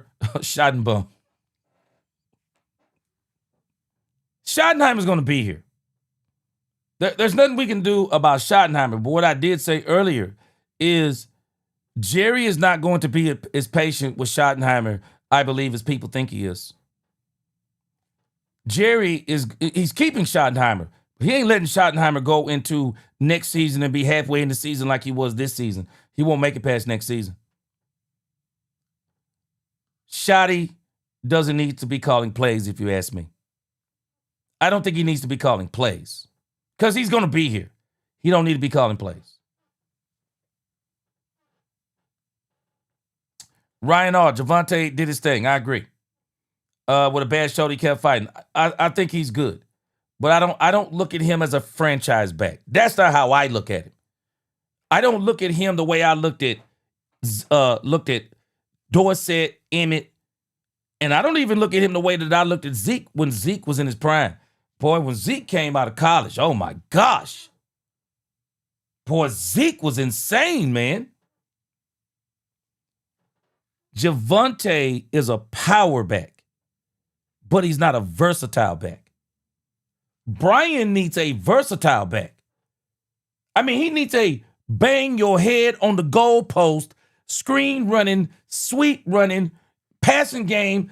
He needs a running back that is dangerous. And Malik Davis is some of that, but not all of that. He's some of that, but not all of that. No, they need a running back. Javonte, you keep him. Now, you don't get rid of him, you keep him. But you bring in that other running back that says, now this is the franchise back. And we're going to use Javonte Williams too. He'll be the change-up back. He'll be that power back. He'll be that guy when we need 5 yards, 6 yards. He'll be that back. But we need that guy that says, on any given play. Do y'all know on any given play, when Zeke came here, on any given play, Zeke could take it to the crib. Any given play. You had to hold your breath when Zeke got the ball. Zeke was that good. He was that good. Shoot, I'm going to tell you something. And towards that end, Zeke, and I'm going to tell you about Zeke, grand scheme of things. I think Zeke liked to party too much. I don't think Zeke's skills deteriorated as much as Zeke wasn't just an avid football guy that took care of his body and just football. I think he was such a natural talented running back and athlete that he didn't put as much into it as he should have. And I think it was just some of his, not just the injuries. I also think it was some of his work habits that may have diminished him. But I'll tell you this, shoo. Prime Zeke, boy, woo, shoo. Javonte ain't that. He ain't that. That's what the Cowboys need. They need that with Javonte. You get that with Javonte, oh yeah, you're going to do some things. You're going to do some things. Defense being statistically one of the best. What stands out in terms of what they do structurally? What's kind of their calling card with Jesse Minter this year that you appreciate? They're not very complicated. What they do well,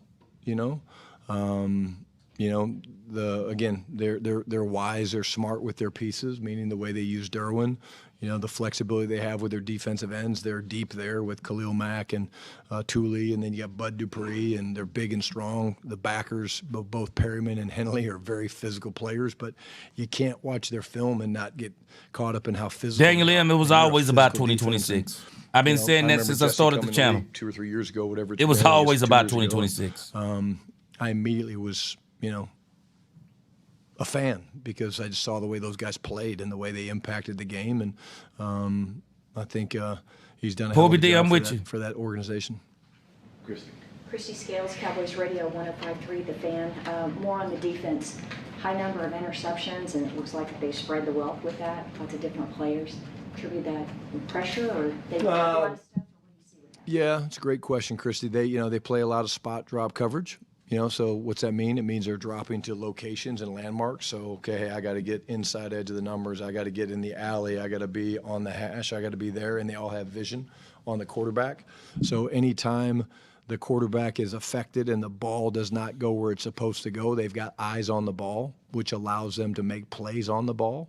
And any errant throw, they usually penalize you for it. And so when you put that with a team that I think has 40 sacks, or 4th or 5th in the league in sacks, it's a good compliment. So they rush the passer well, they're big and physical, and then they've got all eyes on the quarterback. So errant passes are not a good thing against this defense.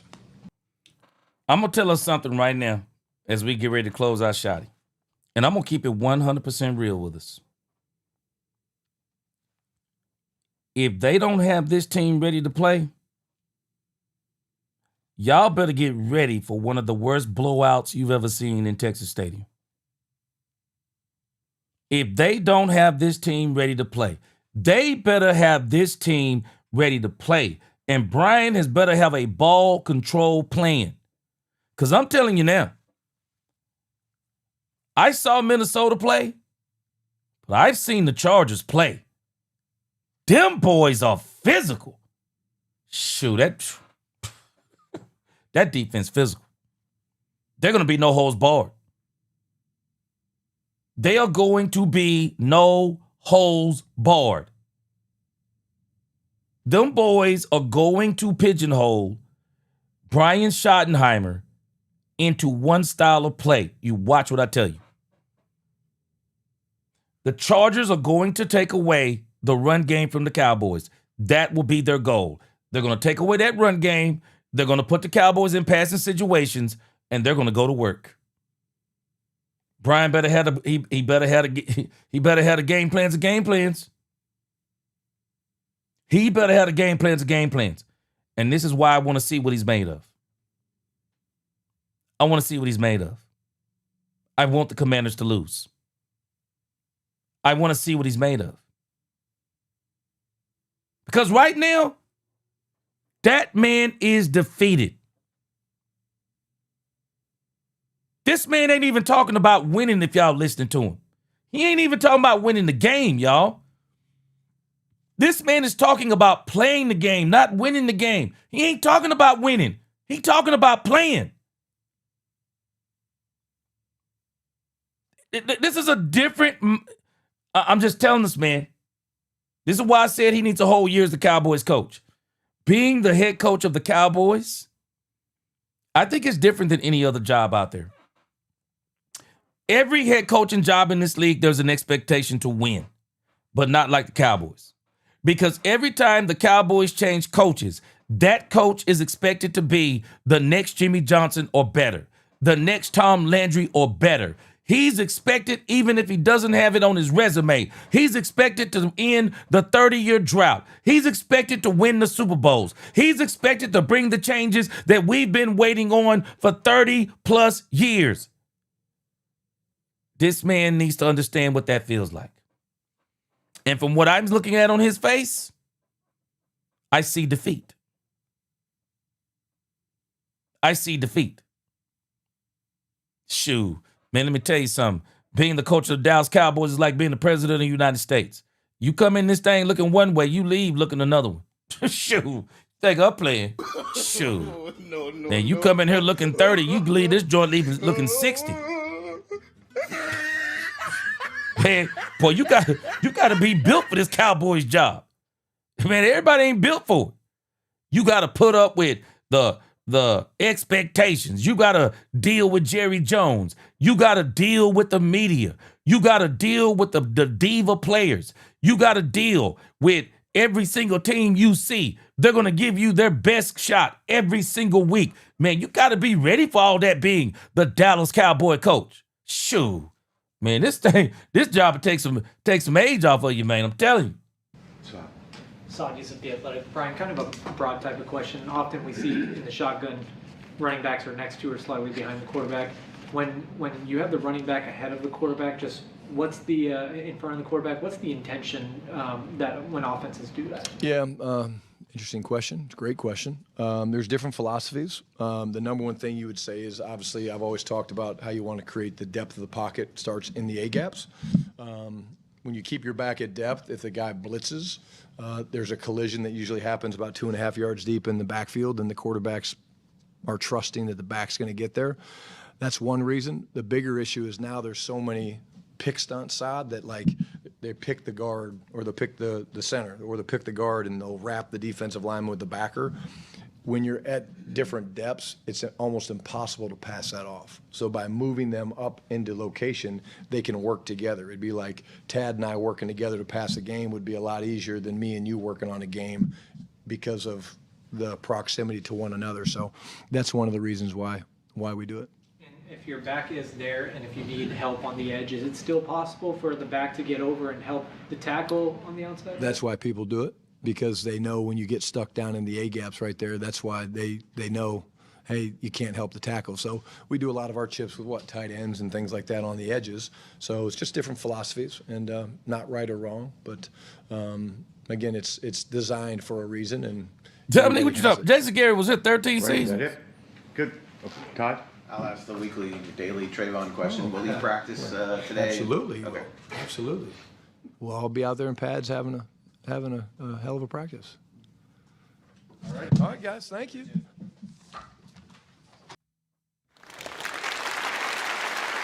So it looks like the Dallas Cowboys will continue to drag the Trayvon Diggs thing. They're going to continue to drag it, so they're going to keep us in suspense on that. I guess we'll find out whether or not he's going to play. I guess we're going to find out if he's going to play.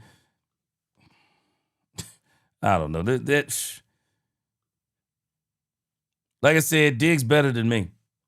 I wouldn't really be interested in playing right now. I just wouldn't be interested in playing. I just, at this point in time, I don't really see where playing benefits Diggs unless Diggs really thinks that he is about to put some great tape. I mean, obviously he thinks he's about to put some great tape on film. I mean, so if he thinks that, more power to him. More power to him. More power to him. All right. So 7:20. I'm going to get off here. It's Thursday night. I'm going to let y'all go watch some Thursday night football. But I got a couple of points I want to make before everybody goes and watch Thursday night football. And I want to get into this issue of if the Washington Commanders win. There are a lot of ramifications, guys, if the Commanders win. And I'm going to tell you why I will not be surprised if the Commanders win. Follow me on this. Do y'all realize that if the Commanders win, how great this is for the NFL? It is absolutely great for the NFL if the Commanders win. Because if the Commanders win, in case you don't know what's coming up, and no one can not know what's coming up, let me show you what's coming up and why this game is not just important to the NFL. This game is important to Netflix.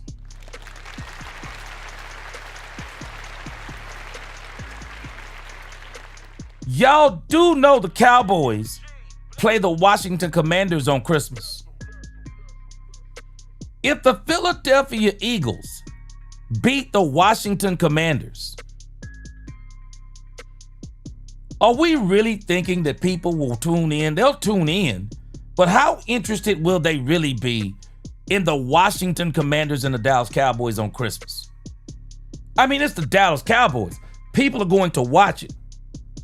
But how much more interesting does that game become if the Cowboys still have something to play for? This is great for the NFL if the Cowboys win this game. It is great for the NFL. That Christmas game becomes must-watch television because the Cowboys win that game. They beat the Chargers. If the Commanders beat the Eagles, that forces the Dallas Cowboys to come out against the Chargers, and they got to play to win. They have to play to win. Not only must they have to play to win, it puts Brian Schottenheimer in a situation to where he can't give up. It'll be his third opportunity to control his destiny. It'll be Brian Schottenheimer and this team's third opportunity to control their destiny. And what I mean by control their destiny, keep themselves in it. They don't control whether or not they go to the playoffs. But if Philly loses, they control whether or not they stay in it. And so if the Philadelphia Eagles get beat, the Dallas Cowboys, they got to come out and beat They got to come out and beat the Chargers. They have to. They have to, because I'm going to tell you this. If the Commanders lose on Saturday, there will be a fever pitch of anticipation coming up on Sunday. And the anticipation will be the Cowboys better win because they're still in it.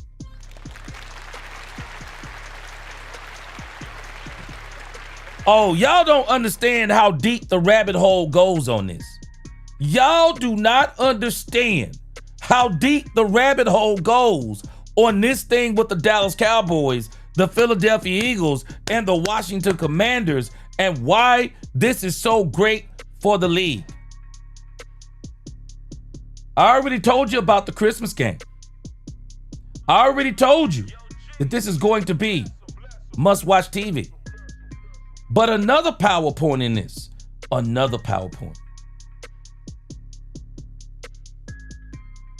How great will it be if the Cowboys were to win out? Excuse me, without Matt Eberflus. How great would it be? Solidify Eberflus's exit. Go out there and execute and win.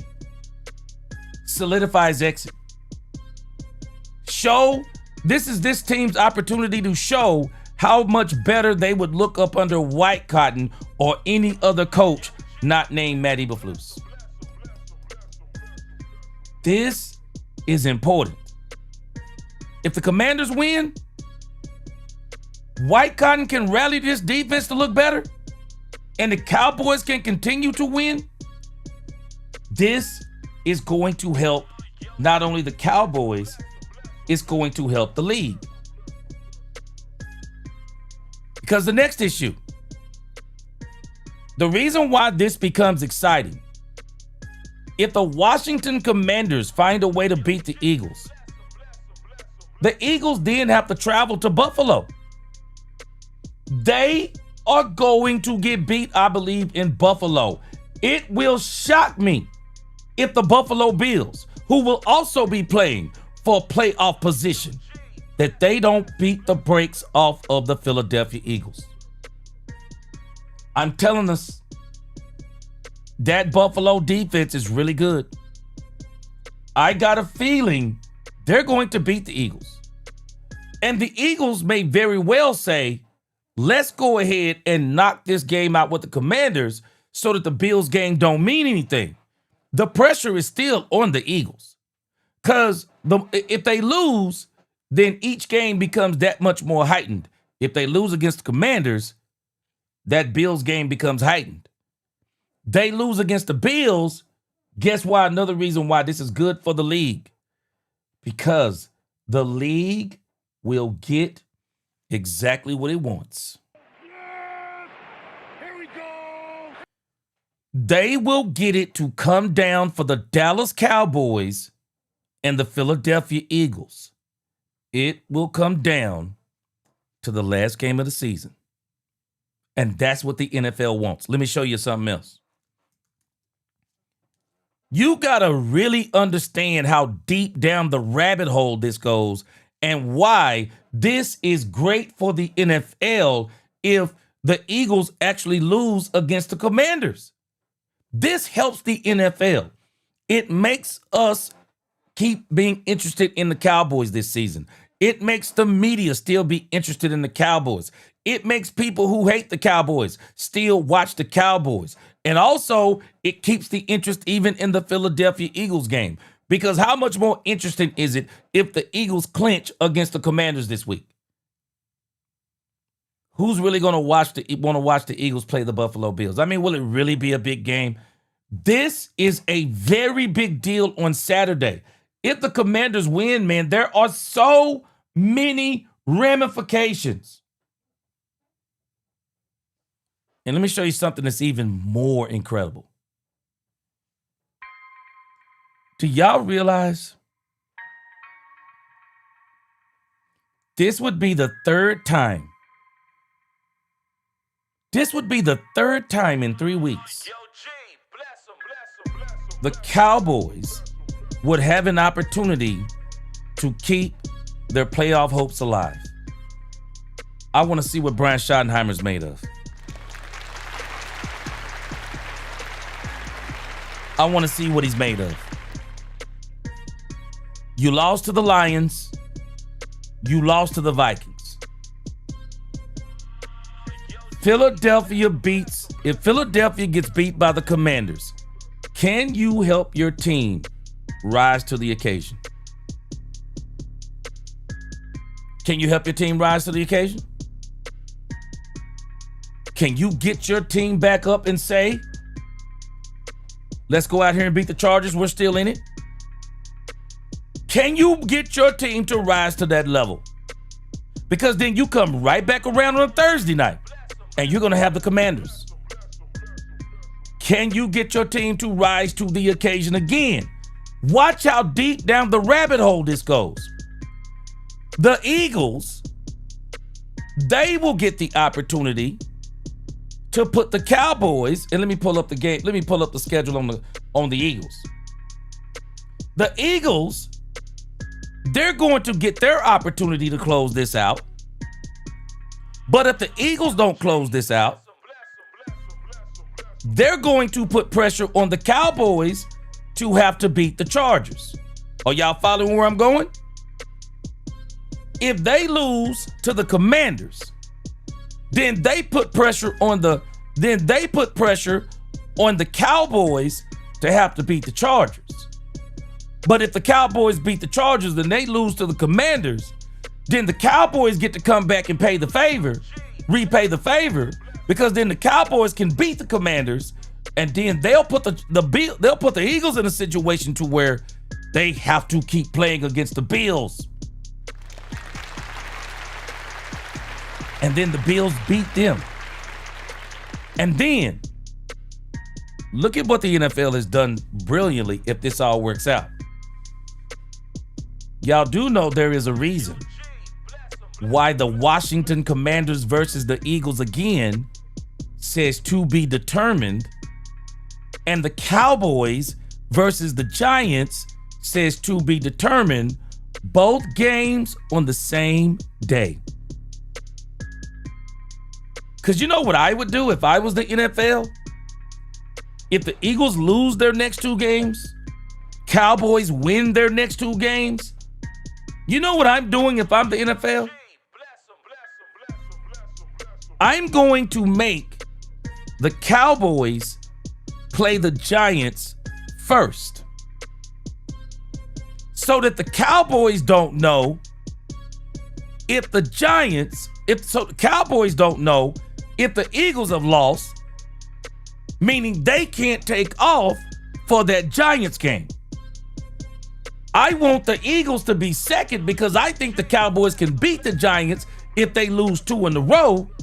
And I want the Eagles to have the pressure of, y'all got to beat the Commanders because the Cowboys have won 3 in a row now. And if y'all don't beat the Commanders, the Cowboys are in. This has huge ramifications for this league.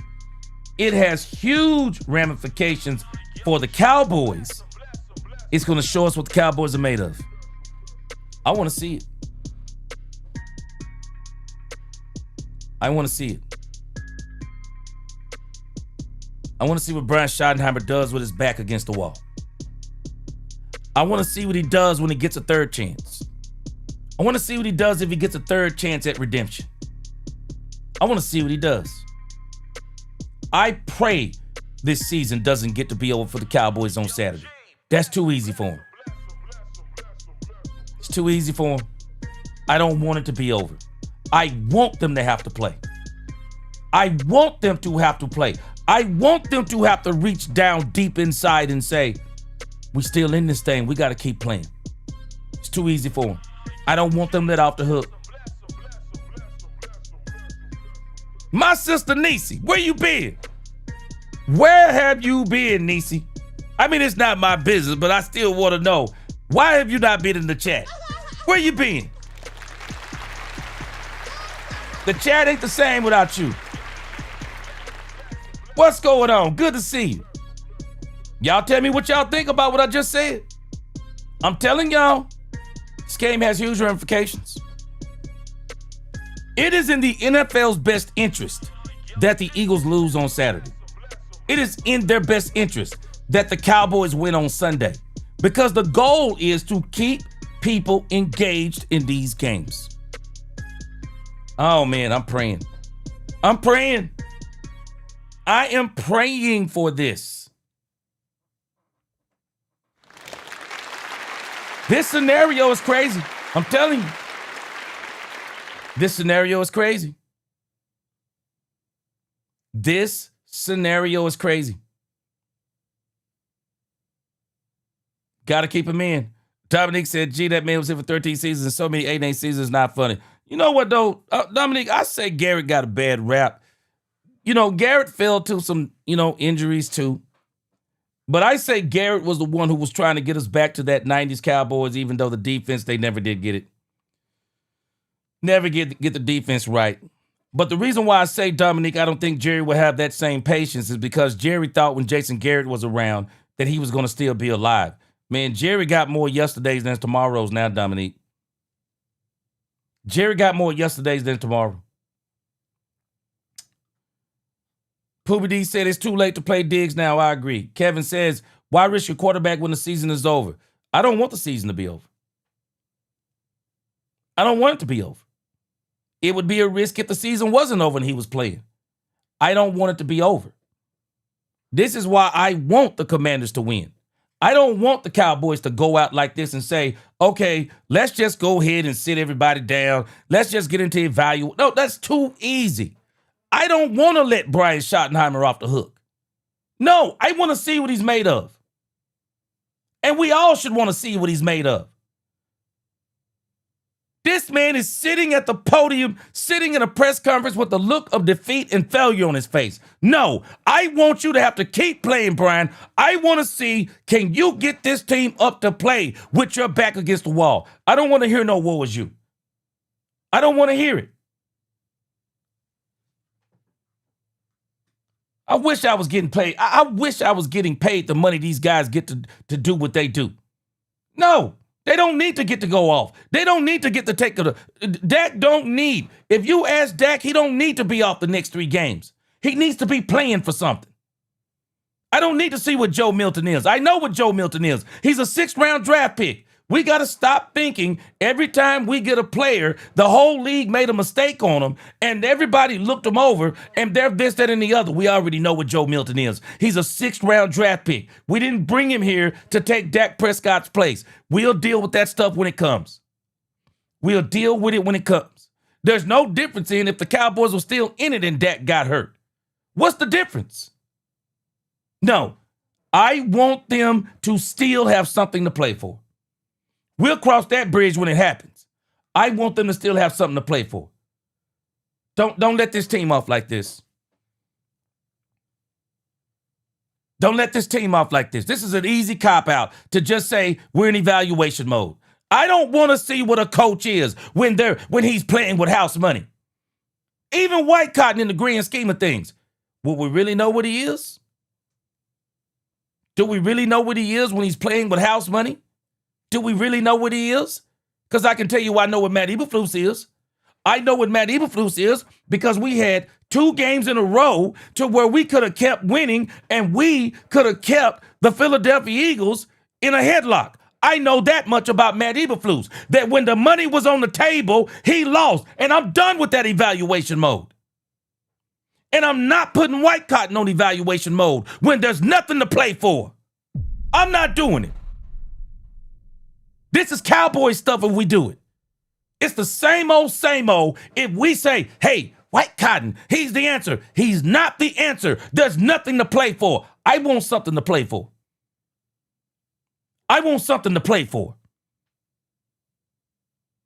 I want the back against the wall. You win, you're in. You don't get me. I'm telling us, we got to understand. How are you evaluating when there's nothing to play for? There's absolutely nothing to play for. I don't want to see this now. I don't want to see that. It's nothing to play for. I want there to be something to play for. And if this is how we're going to go out, I got news for us. We're going to get a similar result. We gotta really start evaluating. You want to really evaluate? I don't want to evaluate when there's nothing to play for. Just like we're talking about. The heck we bringing back Diggs for? The heck Diggs gonna do? The heck Diggs gonna do? You tell me you bringing Diggs back when there is something to play for. That's when I want to see Diggs. I want to see Diggs. If the doggone Chargers lose, I want to see Diggs. Yeah, bring him in then. Let's see what he is. Let's see what he is. I want to see what things are when your back is against the wall and when there is a 1% chance. Because if you telling me you give up when there's a 1% chance, see you and I don't want to be you. I don't want people like that. You're not the kind of people I want on my team. I don't want people like that. Because when you play like that, and then what winds up happening when you play like that, the very thing that you thought wasn't going to happen is the very thing that happens. You go in there and lose to the doggone, you let the Commanders beat the doggone Eagles, and then you lose to the Chargers. We're all going to be crying. Philly will lose out. Philly will lose out. And then we'll really be crying. Oh, had we kept playing. Can't do it. Can't do it. Don't want this team going out like this. It's a loser's mentality. All this organic tanking and stuff, it's a losing mentality.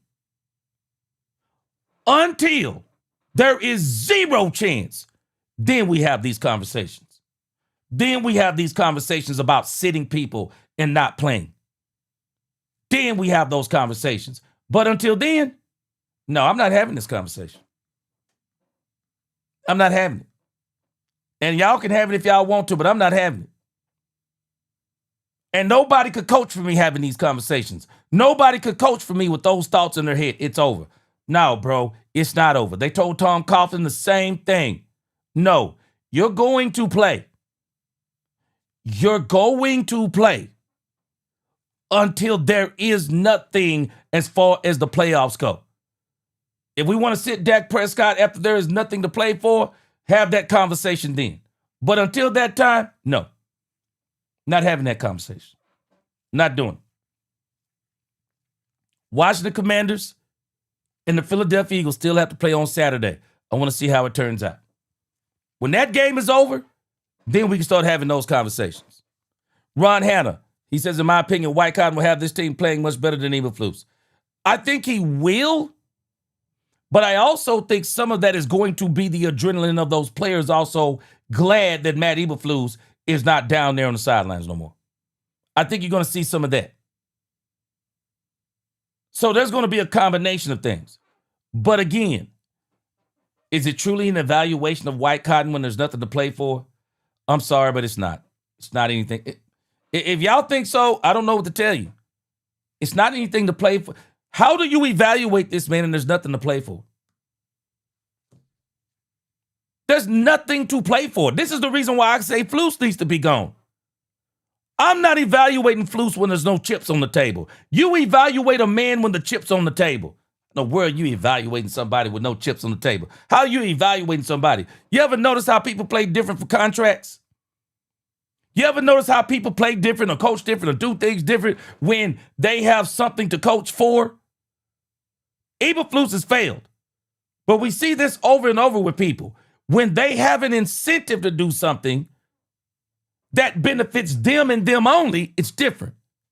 No, I want to know what you are when everybody has something to benefit. When you're on the hook, when everybody is on the hook because of something that you do. That's when I want to see what you do. No.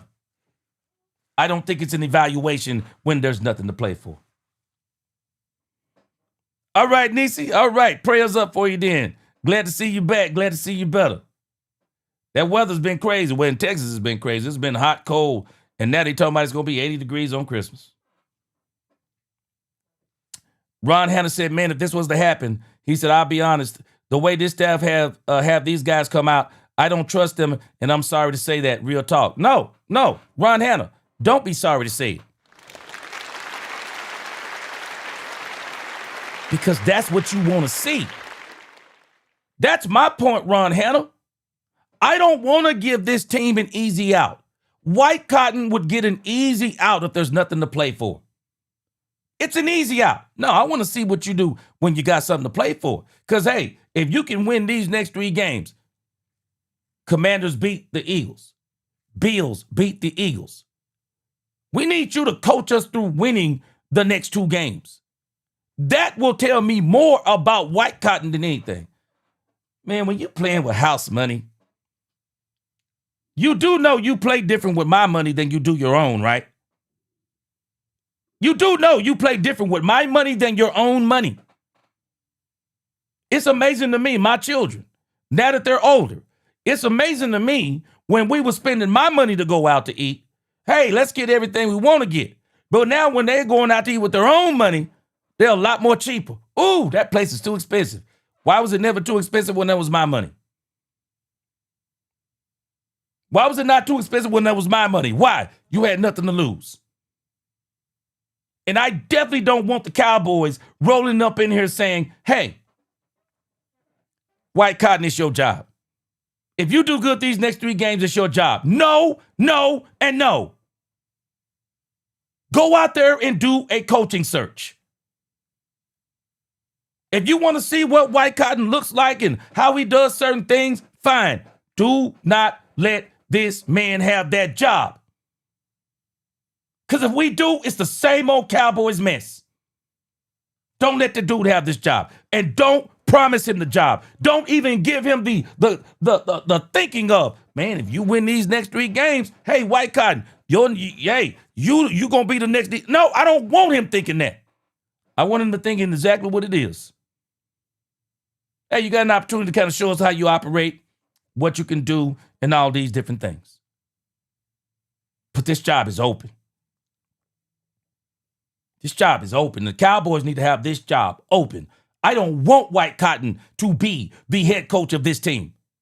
I want this team to go out and say, who is the best defensive coordinator in the land? Let's bring him in.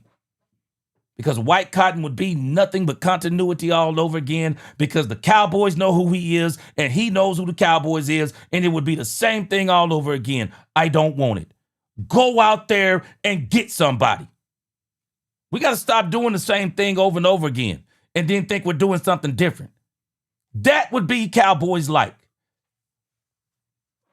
Ron Henner said exactly, G.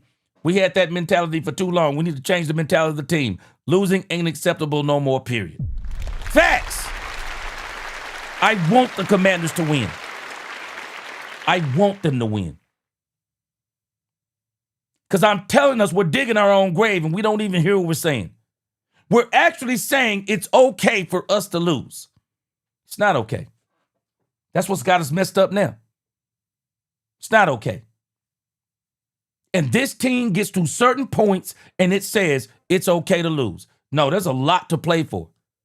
And I'll tell you this, we don't know if it's a lot to play for just yet, but I can tell you this, there is a lot to get ready for. I would rather have my team getting ready now for the Commanders beating the Chargers than for everybody to find out on Saturday, wow, what we thought was going to happen didn't happen. You ain't ready. You gonna get your butt ran off the field. You're not ready. You got to be ready before Saturday. You got to be mentally ready before Saturday. Because if you're not mentally ready before Saturday, I'm just telling people, winning ain't something you flip on with a switch. Some people think you flip stuff on with a switch. You don't flip switch. You don't flip winning mentality on with a switch. You earn it. You earn it. Your mind is changed. You earn it. You earn it. I'm sorry. We got to stop playing and coaching like punks. Talking about what could happen, but then we're saying what can happen. What? Which one is it? Which one is it? Are we saying don't play because you could get hurt, but we're not saying play because the because the doggone Eagles may absolutely get beat by the Commanders? Which one is it? Which one? You gonna have a losing mentality or you gonna have a winning mentality? And I'm telling players on my team, losing is not acceptable. I don't give a doggone what it is. It's not acceptable to me. And I'm telling us, if we're going to accept that the Cowboys are going to go into protection mode and we're going to go out there and we're going to put all the backups in and we're going to just evaluate. We've had enough evaluating. We know what these people are. Joe Milton is what he is. Period in the story. Laughing at people talking about this dude was over there challenging the quarterback over in New England. Well, shoot, if he was challenging that quarterback over in New England the way he playing right now, well, shoot, everybody missed out. Everybody missed out. Shoot, I don't know what we be talking about, man. I don't know what we be talking about. The reason why the Patriots, the reason why they got rid of Joe Milton is because he was pressing Drake May and he was better than Drake May, and because they drafted Drake May, they didn't want Joe. Who don't want their starting quarterback to be challenged? Do we not have Joe Milton here? Was not people saying that when Joe Milton came here that Dak Prescott better not go out of a game because he won't get his job back? Stop it. Stop it. You already know what Joe Milton is. Joe Milton was Drake May backup.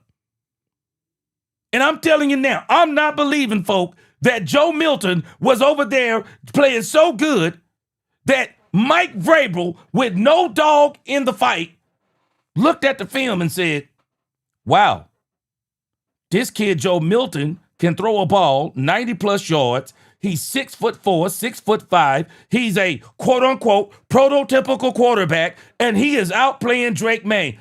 Get rid of Drake May. Get rid of Joe Milton. Stop this stuff.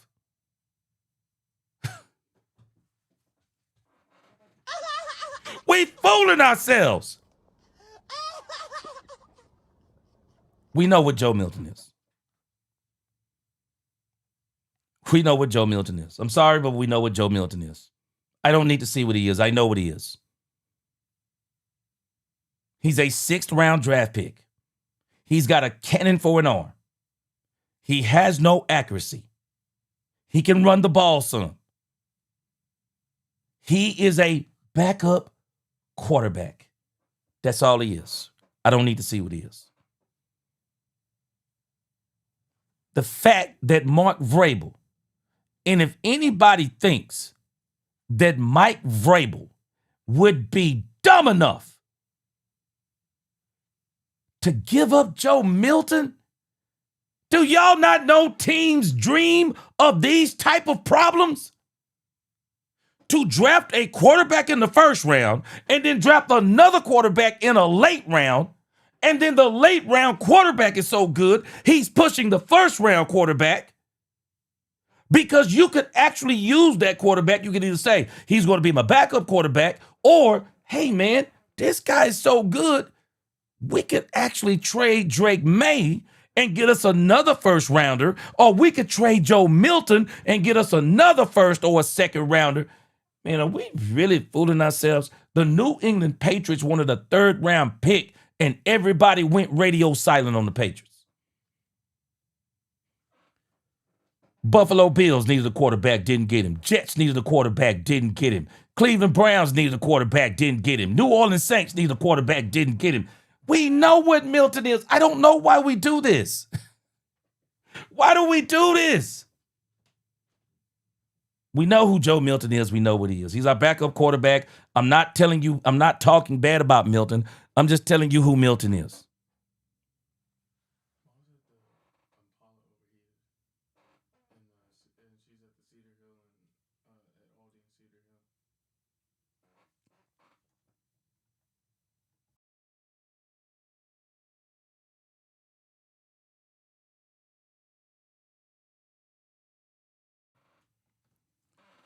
So, all right, I'm sorry. Hold on a second. Make sure you can hear me. All right. So, again, I'm just telling us, we know what he is. We know what Joe Milton is. But what I want to know, more than what I want to know what Joe Milton is, I want to know who Brian Schottenheimer is. I want to continue to see what he does. I want to see him continue to coach through this.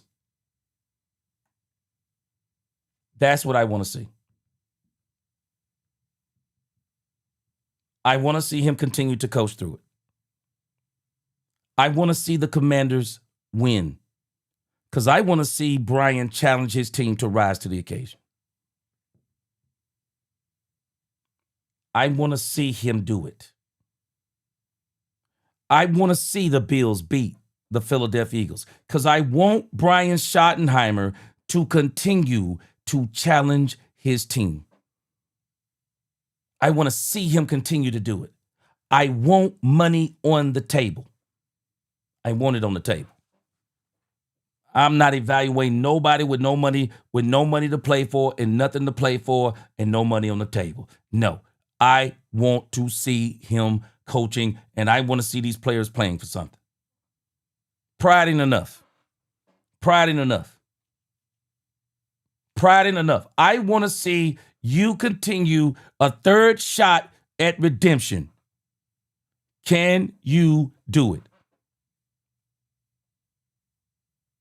If we see that the Commanders go out, lay down, get beat by the Philadelphia Eagles, then we can have those conversations.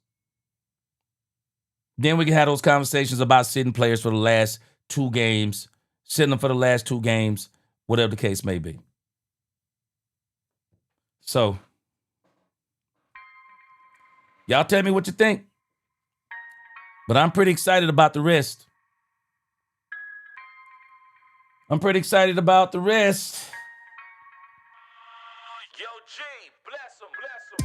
Jerome Miller. I think where Diggs was right was about himself. About himself and playing man-to-man versus zone. I'm not sure if playing more man would have helped this team. I'm just not sure. Our cornerbacks, our defensive backs, our cornerbacks, our safeties, they're not good enough. I'm just being honest. I just don't think they're good enough. Was he right maybe about himself? Maybe.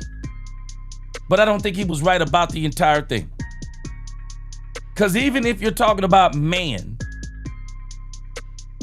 Deron Bland, I mean, I just think it's probably true he's been playing injured the whole season. And then when you think about the rest of these guys, I just don't know how good they would really be playing. So that play on Carson, that looked like a man play to me. I'm not sure. But as it pertains to Matt Eberflus, I don't think that he was right as much as Jerry was wrong for bringing Matt Eberflus in after that debacle in Chicago. That's what my issue is. But again, man, I'm telling y'all, I am praying for the Commanders to win. Because I want the scenario to play out where the Cowboys have something to play for. Brian Schottenheimer ain't done. He gotta get the full gamut of what it means to be a Cowboys coach. Bro, as long as there's a chance, you got to keep your team motivated like there's a chance. You got to have him motivated. So, all right, guys, I got something that's come up, so I'm going to get on out of here. But we'll be back tomorrow, if not tonight, but for sure tomorrow. We'll be back tomorrow, seeing if there's any new developments on Cowboys and Cowboys news. So again, man, I appreciate y'all rocking with me. I hope y'all feel the way I do. I want the Cowboys playing for something on Sunday. I want there to be something to play for. I don't want this team in evaluation mode. We've evaluated enough. That's our problem. Y'all tell me what you think.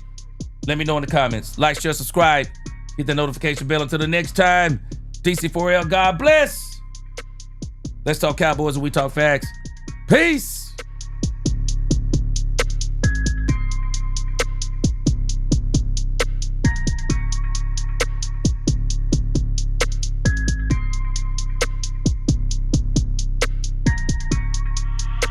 Yo, G, bless him, bless him, bless him.